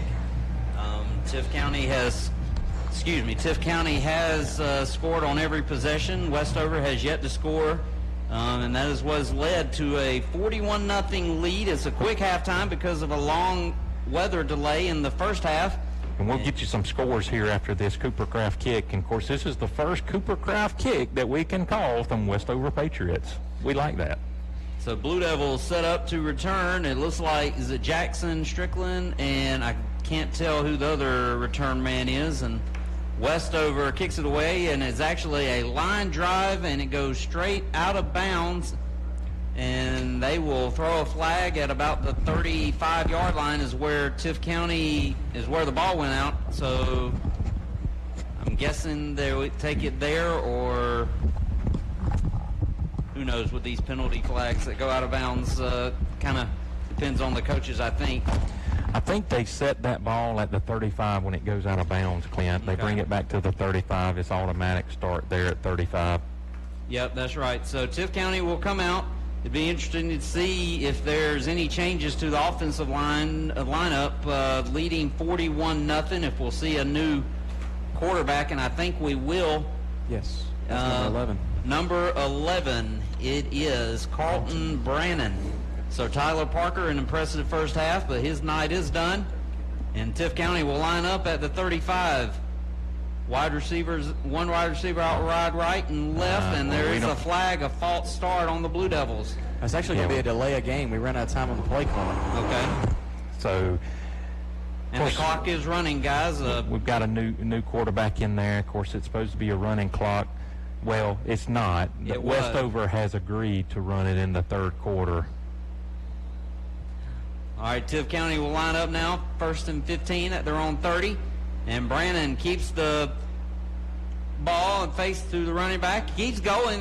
Westover, well, he is marked down. He was not down. Brandon, what Clint's referring to, Brandon got hit low and kind of laid on that guy and got back up and ran for another 5 yards, but the ref is calling him down for a gain of 3. So that brings up 2nd and 7 on the 38-yard line. That was actually a gain of 7 because we were behind the chains on that delay. That's right. That's right. You're right. We're going right to left on your radio dial. We're going toward 8th Street where the big T is in the end zone. Of course, we scored on both ends of the field, so it really doesn't matter which way we're going tonight. So 2nd down, and they'll mark it at the 38, 2nd and 7 for the Blue Devils. Brannon takes the snap. And he's got room, but he is going to be taken down behind the line of scrimmage for a sack. I think the pressure just got to him. Didn't have much time to find an open receiver. Yeah, it's going to be 3rd down and 15. Of course, this is his first experience as being quarterback. He did get to play a little bit last week in that scrimmage, but it was late. I mean, it was only a few minutes left in the game. So this is really, I say, his first time of real game time experience because he just handed the ball off last week against the Titans right there at the end of the game, really. Yeah, Carlton Brannon, just a sophomore, so he is still a youngster, and Tift County will line up with 3 wide receivers on 3rd down and 15. And it looks like Tift County is going to take a timeout here with 10-12 to go, leading 41-0. Of course, all timeouts are brought to you by Prince Automotive, and we're going to take a quick timeout here, too. It's the 3rd quarter here at the Brody. 10-12 left to go. Your Tift County Blue Devils, 41-0. It's all Tift County tonight. You're listening to Blue Devil Radio here on 92.5 The Farm. Dr. Wes Ross is proud to support Blue Devil Radio this season. Dr. Ross specializes in cataracts, eyelid lifts, and LASIK surgeries, and is a Tift County High School graduate. He is proud to serve Tift County and the surrounding communities by providing excellent ophthalmology care. 92.5 The Farm in Blue Devil Nation. Let Dr. Wes Ross with South Georgia Eye Partners get your vision back to a championship level. Call him at 229-391-4180 and schedule your appointment today. Go Blue Devils! Now back to the field with Jonathan and Jason. Back here at the Brody, your Tift County Blue Devils all over Westover Patriots by the score of 41-0. 10-12 left to go here in the 3rd quarter. Still in a timeout. It's the first timeout that Tift County's taken here in the second half. Of course, they're running some young Blue Devils in there this drive. Of course, Clint was talking about Carlton Brannon, a 10th grader quarterback, is under center now. And I tell you what, even though he's a freshman, he's a good-looking quarterback, Jason Cody. Yeah, he's a sophomore, but you see him during warm-ups throwing with Tyler, and they'll give him some time to sling it. I'd like to see him sling it one time downfield. Well, there's definitely in a position to do it now. 3rd down and 15, receiver in motion, and Brannon takes the snap, and he rolls to his left and is surrounded quickly by 3 or 4 Westover defenders, and it'll bring up the first 4th down of the season for the Blue Devils. Well, I can tell you, that's actually going to be the first punt of 2021 coming up right here, Clint. Yeah, we're more in a 4th and 15 situation, so we can't use that 4th and 2 slogan yet because we're not in that situation to go for it. But yeah, like you said, it's our first position, first time to punt it off in the 2021 season. So it'll be the first time that we'll get to see Sean Lindsay, a senior, who will punt it away for the Blue Devils. Westover return man at his own 40.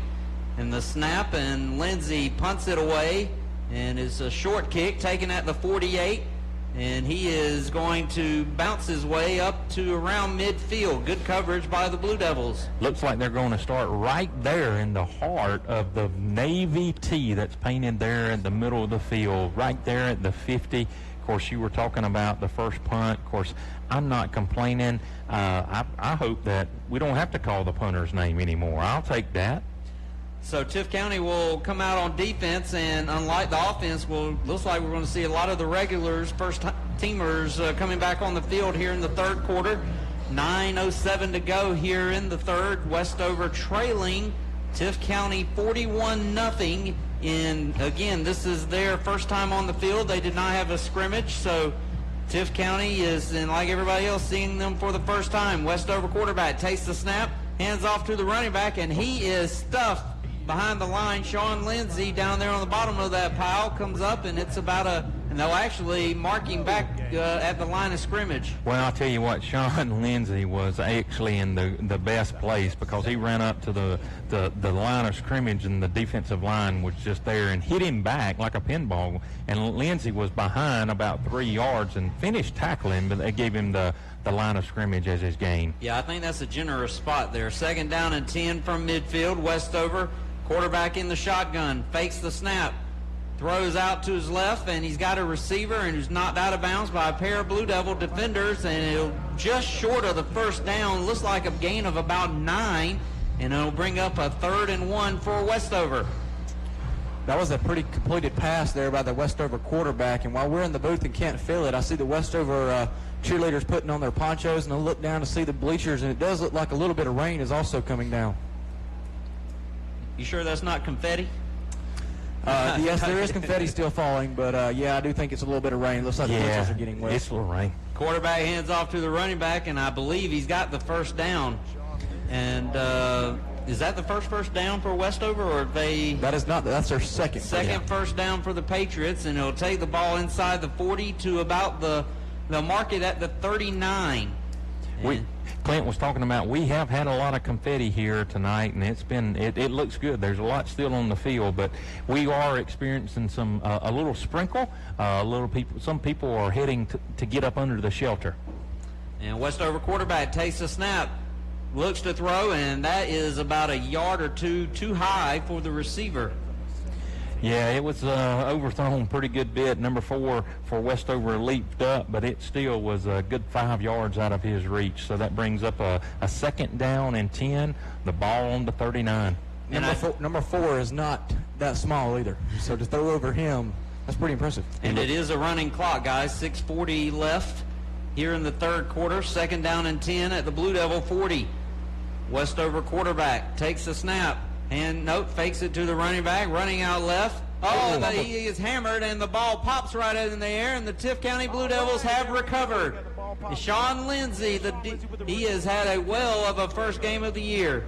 Well, we called his name just a few minutes ago. He was kind of the guy in the backfield that tackled the guy from a loss when he went to the line of scrimmage and got bounced back, but they gave him the line. But that ball, the running back went to the left, and somebody put a great hit on him, and it popped right to Sean Lindsay. He was in the right place at the right time again. Yeah, that somebody that put a hit on him was number 3, Lucky Smith. I believe that's who number 3 is. And, yeah, Lucky Smith, he came up, hit the quarterback low. The quarterback tried to go down real low with him, and I think Lucky's helmet kind of hit the ball, popped it right up in the air. It fell right in Sean Lindsay's arms. He didn't have nowhere to go. He had a bunch of Westover Patriots around him, but that's Blue Devil football. Of course, Lucky Smith, we called his name several times last year, and several times about a couple times I think he was defensive player of the game. So Carlton Brannon comes back out as quarterback of the Blue Devils, takes the snap, hands off to the running back, and he is quickly tackled just beyond the line of scrimmage, and I think they'll give him up to the 41. Looks like a gain of about 3. Yeah. A gain of 3 there, Clint. That bring up a 2nd down and 7, and I'd like to see these guys drive down the field here and get some points. Yeah, that running back was Kalen Nichols. Kalen Nichols, a junior. And so Brandon takes a snap, hands off to Nichols again, driving up to about just shy of the 45, a gain of about 2 more, and it'll bring up a 3rd and short for the Blue Devils. It's great seeing a lot of these Blue Devils getting in the game. I see White Vance out there, number 85. Just a lot of people are getting to play tonight.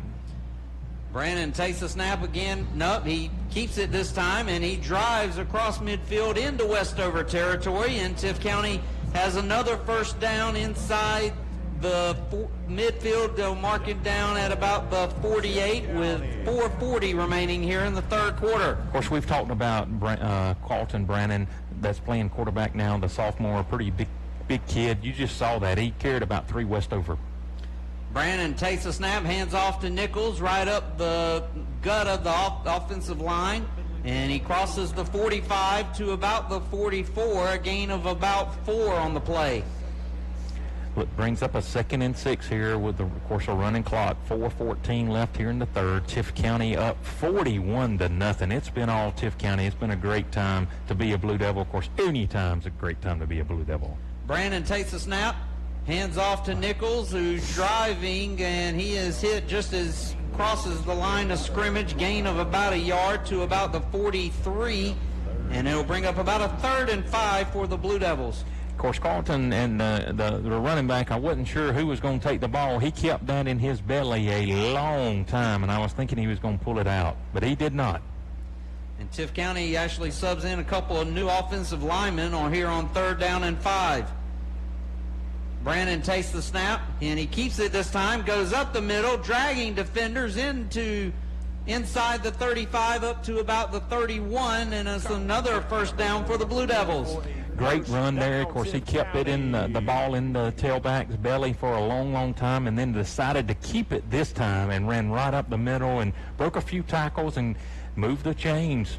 It is so hard when you're playing defense to really figure out who has the ball. As Brandon takes the snap, again, hands off to Nichols right up the gut, and it's another positive play, and it'll bring up, looks like a gain of about 4. Yep, looks like a gain of 4. You're right, Clint. Of course, you know, four. If you keep gaining 4 yards every 3 times, you've got another 1st down. Exactly. As tight end Javorian Moore Jr. comes in on this play, 2nd down and about 6. As Brandon lines up in the shotgun and takes the snap, and I think Blue Devils may have jumped there. Yeah, I think it's going to back us up about to having a 2nd and 10, maybe a little bit longer than 2nd and 10. Yeah, we've been calling Kalen Nichols' name a lot. He's got 5 carries already for 15 yards. Every run so far has been positive. So 2:34 left here in the 3rd quarter. Tift County leads at 41-0. They'll mark it back at the 30. They'll mark it back at the 34, 33-yard line. It'll bring up about a 2nd and 12. Brandon looks to the sideline, getting the play. Yeah, Coach Dean was holding up his hand, saying slow down a little bit. Then he kind of gave him the okay, let's go. So Brandon takes the snap, hands off to Nichols, and he may have crossed the line of scrimmage, but a little shy of the original line of scrimmage. It'll bring up about a 3rd and 11 for the Blue Devils. 2 minutes to go here in the 3rd. Tift County rolling here, 41-0. I tell you what, I can't even keep up with all the players that's going in. Actually, there's players out there that's not even on the Tift County roster last week, so I'm not sure everybody's getting to play tonight, which is great. Fantastic. Exactly. Brandon takes a snap, Nichols right up the gut, and he crosses the 30 to about the 20, looks like about the 28-yard line, and it'll bring up another rare 4th down for the Blue Devils. I bet Coach Dean's going for it, guys. Yeah, not quite at 4th and 2, but yeah, right. We're going for it. Offense stays on the field. They'll mark it at the 28. It'll bring up a 4th and probably about 6, maybe 7. Brandon looks over the line, calls the play, takes the snap.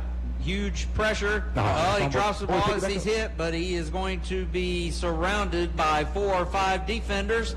And that'll turn the ball over on downs back to the Patriots. With 1 minute to go here in the 3rd quarter, 41-0 Blue Devils. Of course, we're going to stay right here, even though there's a little break in the action as the defense is coming on the field. Coach West has got them all huddled up, and we're about to see a ton of different players on the defense side of the ball, too, which is fantastic. It may come in great later on in the season, these kids having an opportunity to play. And of course, you know, we still got a whole nother quarter. We're still just 60 seconds left to go here in the 3rd quarter. Of course, both quarters, the 3rd and the 4th, will be running with your Tift County Blue Devils all over the Westover Patriots by a big score of 41-0.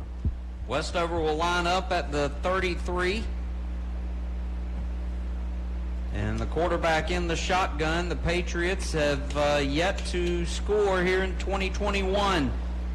Tift County looking to pitch its 2nd shutout after a shutout in the scrimmage. And they hand the ball off to the running back, and he goes nowhere. And he actually fumbled the ball, but they mark him down. It looks like number 8. Is it number 8 or? It looks like number 8, which is Zach Carter, but I'm not sure if he's – they may be allowing him to play defense to get some reps there on defense too. So it'll be a huge loss back at the 20, looks like about the 29. So looks like about a second down, 15, 23 seconds to go here in the third. Westover, quarterback, takes the snap, hands off to the running back, is able to shake out to the left, and he's got room to run down the left sideline, chased by several defenders, and knocked out of bounds into Blue Devil territory inside the 40, and they'll mark him out at about the 38-yard line. Yeah, and of course there's a late flag. I think we're going to have a penalty, late hit out of bounds on the Blue Devils, so that's going to march them even closer to the goal line, another 15 yards tacked on to that long run. And 6 seconds left here in the third quarter, and we will get the official announcement, and it does look like a late hit on the Blue Devils. It actually looked like targeting. And they will take it all the way down. It's a 15-yard penalty tacked on to the end of the run down to about the 22 of the Blue Devils. 6 seconds to go. Tift County leads it 41-0 here in the third quarter. And I do not believe they're going to get this play off. No, it's out. So let's take a break here as we wind up the third quarter here. We're going into the fourth quarter. Your Tift County Blue Devils all over Westover Patriots, 41-0. You're listening to Blue Devil Radio here on 92.5 The Farm. From eye exams and new glasses to the latest in ocular surgeries, Dr. Wes Ross of South Georgia Eye Partners is at the forefront of technology and style. Most importantly, his commitment to patient-focused service is his highest priority. Experience the difference today and stop by South Georgia Eye Care and see Dr. Wes Ross, the official ophthalmologist of Tift County Blue Devil Radio. Dr. Wes Ross reminds everyone this Friday night, go Blue Devils! Go Blue Devils! Now back to the field with Jonathan and Jason. Back here in the Brody, of course, we're waiting the start of the fourth quarter. Of course, Westover is in Tift County territory, actually the furthest that they've been in Tift County territory. The ball's sitting right outside the 20 on the 22-yard line. Yeah, can't count. It's been a long night. But Tift County's all a great way. Tift County 41, Westover 0. As we start here the fourth quarter, of course, it's a running clock. Yeah, and Westover has a new quarterback. Javon King is in at safety right now. And so the Patriots will line up. It looks like Eugene Bird is the quarterback for the Patriots. He takes the snap, hands off to the running back, and like most of the night has not found much running room against this Blue Devil defense. And the Patriots, that quarterback is not on the roster, actually, number 13. So, well, I'll tell you, of course, you just spoke about the Blue Devil defense. Of course, there's tons of sophomores. They may be some ninth graders in, and they're still playing great defense. So the Patriots, they'll actually mark him back at the line of scrimmage, and it'll bring up a 2nd and 10 at the Blue Devil 22. And the quarterback fumbles the snap, able to pick it up, and Tift County's couple of defenders, including number 6, Bernard Tyndall, comes in for the tackle and bring up a long third down. Of course, Bernard Tyndall is a starter, and there's only one way to play, and it's all full speed, 110%. Foot on the gas, don't slow down until it's over. And they'll mark him down at about the 26 of the Blue Devils, and it'll bring up a third, and looks like about 14. Westover comes out with a quarterback in the shotgun, running back behind him, 3 wide receiver look, 2 on his right. And he didn't take the snap. It's a loose ball, and he's able to fall on it back at the 34-yard line. And that is a loss of about 8 on a 4th down for the Patriots. Of course, Coach Dean, his sons here, both sons. There's 2 sons. He's got 3 sons, but Coach Dean's got 2 of his sons, 2 out of 3 here tonight. And, of course, one's down on the sidelines with him right now, and the one that's his baby, I guess, Doak. He's going to Harvard on a wrestling scholarship, and he's leaving, I think, tomorrow, heading back, going up there to Harvard. I think both of them may be on the sideline unless the other one's already left. They both of them got out of the cop car with him before the Devil walk. They rode with him, got to see that experience. They're taking all of the South Georgia football experience all in on this Friday night. And it'll bring up a long 4th down at the Tift County 34. They've got to get to about the 13. And the quarterback throws, big hit, great. Is that, no, that's Zach Carter, isn't it, with the defensive play. The full-time running back comes in at defense and is able to knock the ball away, and it's a turnover on downs back to the Blue Devil offense. Yeah, and the clock still is running, which we do not mind on the change of downs and the incomplete. We only don't mind it when we're up 41. That's right. I was just thinking that, Cody. Jason, Cody, you know, we've been on that other side. Tift County Grayson first round of state playoffs last year, so it is nice to be on the other side of that coin. Makes it ride home a lot shorter. Yeah. So Tift County will come back out on offense, and is that Carlton Brannon still at quarterback? Yes. Yes, it is. He takes the snap and hands off, but the running back hits, fumbles, gets it back, and he's driving Talk about a lucky bounce. out across the 40, and that was Kalen Nichols out across the 40 to the 41. You know it's your night when you fumble, the ball goes on the turf, pops back up right with you, and you just keep running. So it's been a great night for the Blue Devils. Exactly. And the football is not round either like basketball. 2nd down and 4 as the Brannon takes the snap, and he runs out across the left up to the 45, maybe the 46, but it is a 1st down, a gain of about 6 for Brannon. 8:17 left here in the 4th quarter. Of course, the clock does not stop with the 1st down. They just move the chains, and the clock keeps running. I could run the clock now, Clint. Exactly. I'm just glad we can see the clock, you know, after the first couple of weeks. So 1st down for the Blue Devils at the 46. Brannon in the shotgun. Takes the snap. Hands off. Nope. He fakes it to the running back. Busts outside on the right and across the midfield down to about the 45 of Westover. A good solid gain of about 9. What a move he made right there. He got by the guy and kind of swim moved his arm over him and got by him. Good move there by Brennan. 2nd and about short 1 for the Blue Devil offense. 7:30 to go here in the 4th quarter. Blue Devils rolling 41-0, and Westover actually had a guy running off the field, and Tift County had a guy that moved, and it should have been penalties on both, but instead it will just be assessed unless they did get the Westover guy trying to get off the field, so too many, so it'll probably be penalties on both teams.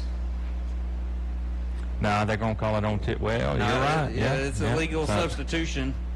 That guy running off the field for Westover didn't quite make it, so it'll bring up a 2nd and 1. They'll just replay the down here. 7:25 left here in the 4th quarter. Brannon takes the snap, hands off to Nichols, bounces outside to the right, down across the 40, down to about the 35, a gain of 10, and another 1st down for the Blue Devils. And I would be remiss without lifting up a special prayer for our Tift County High School student, Ross Smith, who is battling a sickness. Just wanted to let you know, Ross, we're praying for you tonight. Tift County takes over at the 35. Brannon in the shotgun. And again, Westover trying to get and they'll actually call time. They had another player trying to get off the field, and he didn't look like he was going to make it. And the Patriots are forced to call timeout with 6:53 left here in the 4th quarter. That'll be Westover's first Prince Automotive timeout. So that leaves both teams 2. Of course, you know what? We're going to take a break here so you can hear from some of our sponsors, our great sponsors that sponsor this Blue Devil Radio. Tift County 41, Westover 0, 6:53 left here in the 4th quarter. You're listening to Blue Devil Radio on 92.5 The Farm. Coopercraft Communications specializes in installation and upgrade of integrated security solutions, network cabling infrastructure, and life safety systems. Coopercraft was founded in Tifton, Georgia with a desire for higher quality installations and enhanced customer service. We are focused on building long-term relationships with our clients through continuous support and unparalleled service. Coopercraft Communications, the official integrated security solutions provider of Tift County Blue Devil Radio. Go Blue Devil! Go Blue Devils! Devils. Now back to the field with Jonathan and Jason. Back here at the Brody, your Tift County Blue Devils 41, Westover 0. Of course, again, we're keeping you up to date on the score, and it's great to keep you up on the score, knowing Tift County is up 41-0 with 6:53 left to go, bringing up a first down and 10 here. Yeah, it's been an impressive all-around performance from the Blue Devils as Brandon takes the snap, hands off to a receiver on an end around, and he actually is tackled behind the line, actually a loss of about 5 on the play. Yeah, he didn't have much room to run there as Tift County loses 5 yards. It'll bring up a second down and 15. And we are at 6:27 left here in the fourth quarter. Blue Devils leading 41-0. Brandon looks to the sideline for the play, and I think he just they're telling him slow it down a little bit. Time is on our side, and so is the game. And Brandon takes the snap, fakes off, hands off to the running back, busts out to the left, and is across the original line of scrimmage, across the 35, down to about the 32-yard line. Of course, what a great move. He ran to the left, broke a tackle, juked a guy, and pretty good game there. Yeah, they actually mark him down at the 33, so it'll bring up a 3rd and 8 inside 6 minutes left here in the fourth quarter. Blue Devils trying to add to their 41-0 lead. They led 41-0 at halftime. And Brandon takes the snap, hands off to, looks like Nichols again, right up the middle, and he gains maybe a yard. And it'll bring up a 4th down for Tift County. 4th and 6 probably here with 5 minutes left to go by the time we snap this ball, if less. I'm going with Dean's going with this because it's inside. There's no need to punt. It'd probably be in the end zone. So probably we'll see a handoff right up the middle here. Yeah, it'll bring up about a 4th and 6 at the, looks like the 31-yard line. And Brandon, let's see if they do throw the ball. He steps back, and he is going to throw. And it's a missile, but thankfully it was a missile because I'm afraid it might have been picked off. The Westover defender had him covered pretty well. He was throwing to number 88 or 89. I can't really tell because the jersey is tucked up. I think it's 89, which is Tristan Boone, a 10th grader, tight end. He looks like a great tight end. He's got some height. He's got a good physique there, Jay Scotty. Do you know him? Yes, I do actually. He is actually a basketball teammate of mine. He plays basketball with us. I saw him before they went to the field house, and I said, "Hey, what number are you? I'm looking for you." And it's pretty cool to get to call his name. Just saw him less than 5 hours ago. Yeah. So Westover lines up at its own 31-yard line, trailing 41-0. Clock winding here in the fourth quarter. 4.5 minutes remaining. Patriots with 3 wide receivers, takes the snap, hands off to the running back, and he just dives. He fumbled. Yes, he did, and Tift County has recovered. He never got the clean handoff there from the quarterback, and it just fell on the ground. And number 47, 43. Looks like number 43 got it, which is Jacoli Nathan. Yes, another junior. Yeah. So Tift County will take over as the clock winds, a running clock here in the second half. Tift County will take over at the Westover 28-yard line. Coming down to 4 minutes left. 4 minutes to Coach Dean's first victory as Tift County's head coach. Of course, we took over pretty much where we gave the ball back to them. Might even got some back. Yeah, turnover on downs. So let's and I believe we have a new quarterback, Bubba Ellis. Number 13. Bubba Ellis is a senior. And he takes the snap, he will keep it. Another fake, but he does get tackled for a loss back to the 33-yard line. Yeah, brings up a long second down and about 15-16 there. Second down, and they'll mark him down actually at the 34-yard line. A loss of 5, 2nd and 15 for the Blue Devils. I got it. Who are taking their time here, and they can do that. Clock winding down to 3 minutes left here in the fourth. I believe that quarterback is number 13, Jaden Nelson, which is Tyler Parker's cousin. Okay, Jaden Nelson, and he hands the ball off to the running back down to about the 28-yard line. And it'll bring up a 3rd down and looks like about 9. Actually, probably about 10. They'll mark him down at the line of scrimmage. 2:41 left. We appreciate you listening here on 92.5 FM The Farm. Special shout out to my good friend Case Jones listening. 3rd down and 10 at the 29. Quarterback takes the snap, and he runs out left after going up the middle. Didn't see anything there. Was able to bounce out to the outside, and he is near a 1st down. It would be interesting to see where they spot him. I think maybe he's short by a yard, by not even a yard. It's inches. I don't think they gave it to him. It's probably 4th down and 2 inches or so. So this is right here in Dean's wheelhouse. He likes a 4th and 2, but this is 4th and 2 inches. Less than that. The marker is behind the 1st down marker. So 4th and inches inside the 20 at about the 19. Tift County takes the snap, hands off. No, he fakes it to the running back. He's going to have to work for this one, and I don't know if he got it. I don't think he did. I don't think he did either, Clint. So that'll be a turnover on downs. It was close because it depended on where he actually threw him down. Yeah, but the white hat is saying 1st down. Yep.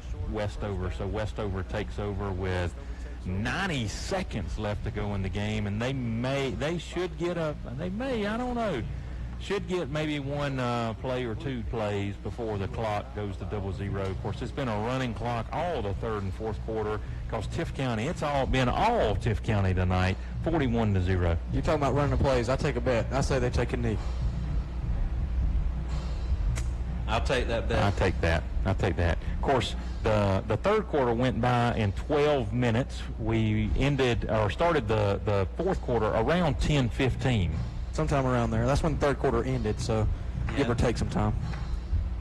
So the Patriots line up at their own 19-yard line, and this does not look like a It does not. Kneeling formation here. Play clock is out.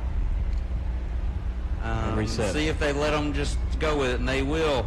Quarterback takes a snap, hands off to the running back, and he is surrounded by a host of Blue Devil defenders at about they'll give him up to another generous spot up across the 20 to about the 22-yard line. Give him about 2 or 3 on that. Brings up a 2nd down and 7 with 30 seconds left here. They're trying to line up real quick Westover and get as many snaps in that they possibly can, but now they've kind of gone slow motion, so this probably will be the last play of the game. They may not even get it. Yeah, they'll get this one off. 20 seconds left here in the 4th quarter. Westover lines up, takes a snap, and actually bounces that back up to the running back, and he will be thrown down out of bounds, and that looks like, to me, it will be the final play of the game. Tift County and Coach Dean's first game as Blue Devil head coach. Tift County emerges 41-0. Congratulations to Coach Dean and the Blue Devils on a successful start to the 2021 season. Of course, we're going to take a quick timeout. We're going to throw it back to the station and stay with us because the post-game is coming up with Central Jeweler is the post-game show. Central Jeweler is the official jewelry store of Tift County Blue Devil Radio. You're listening to Blue Devil football here on 92.5 The Farm. Georgia State Senator Tyler Harper is working hard and getting things done for the citizens of District 7. He knows how important it is to have our small rural communities represented well in Atlanta. He is drawing focus to agricultural and economic endeavors in our communities. He also supports the youth in our local communities. Senator Tyler Harper is proud to support District 7's high school football teams and wishes you all a successful season. Tri-W Pool Store on Highway 82 East past Shiver Carts is the official pool store of Tift County Blue Devil Radio. They have all your needs for pool-inspired chemicals and even things for your outdoor entertaining areas. To get your yard in fall football shape, stop by and see Jamie Walker in the Tri-W Pool Store on Highway 82 East past Shiver Carts. Try the Pool Store, the official pool store of Tift County Blue Devil Radio. Go Blue Devils! Now back to the field with Jonathan and Jason. Back here at the Brody on the post-game show, the Central Jeweler post-game show.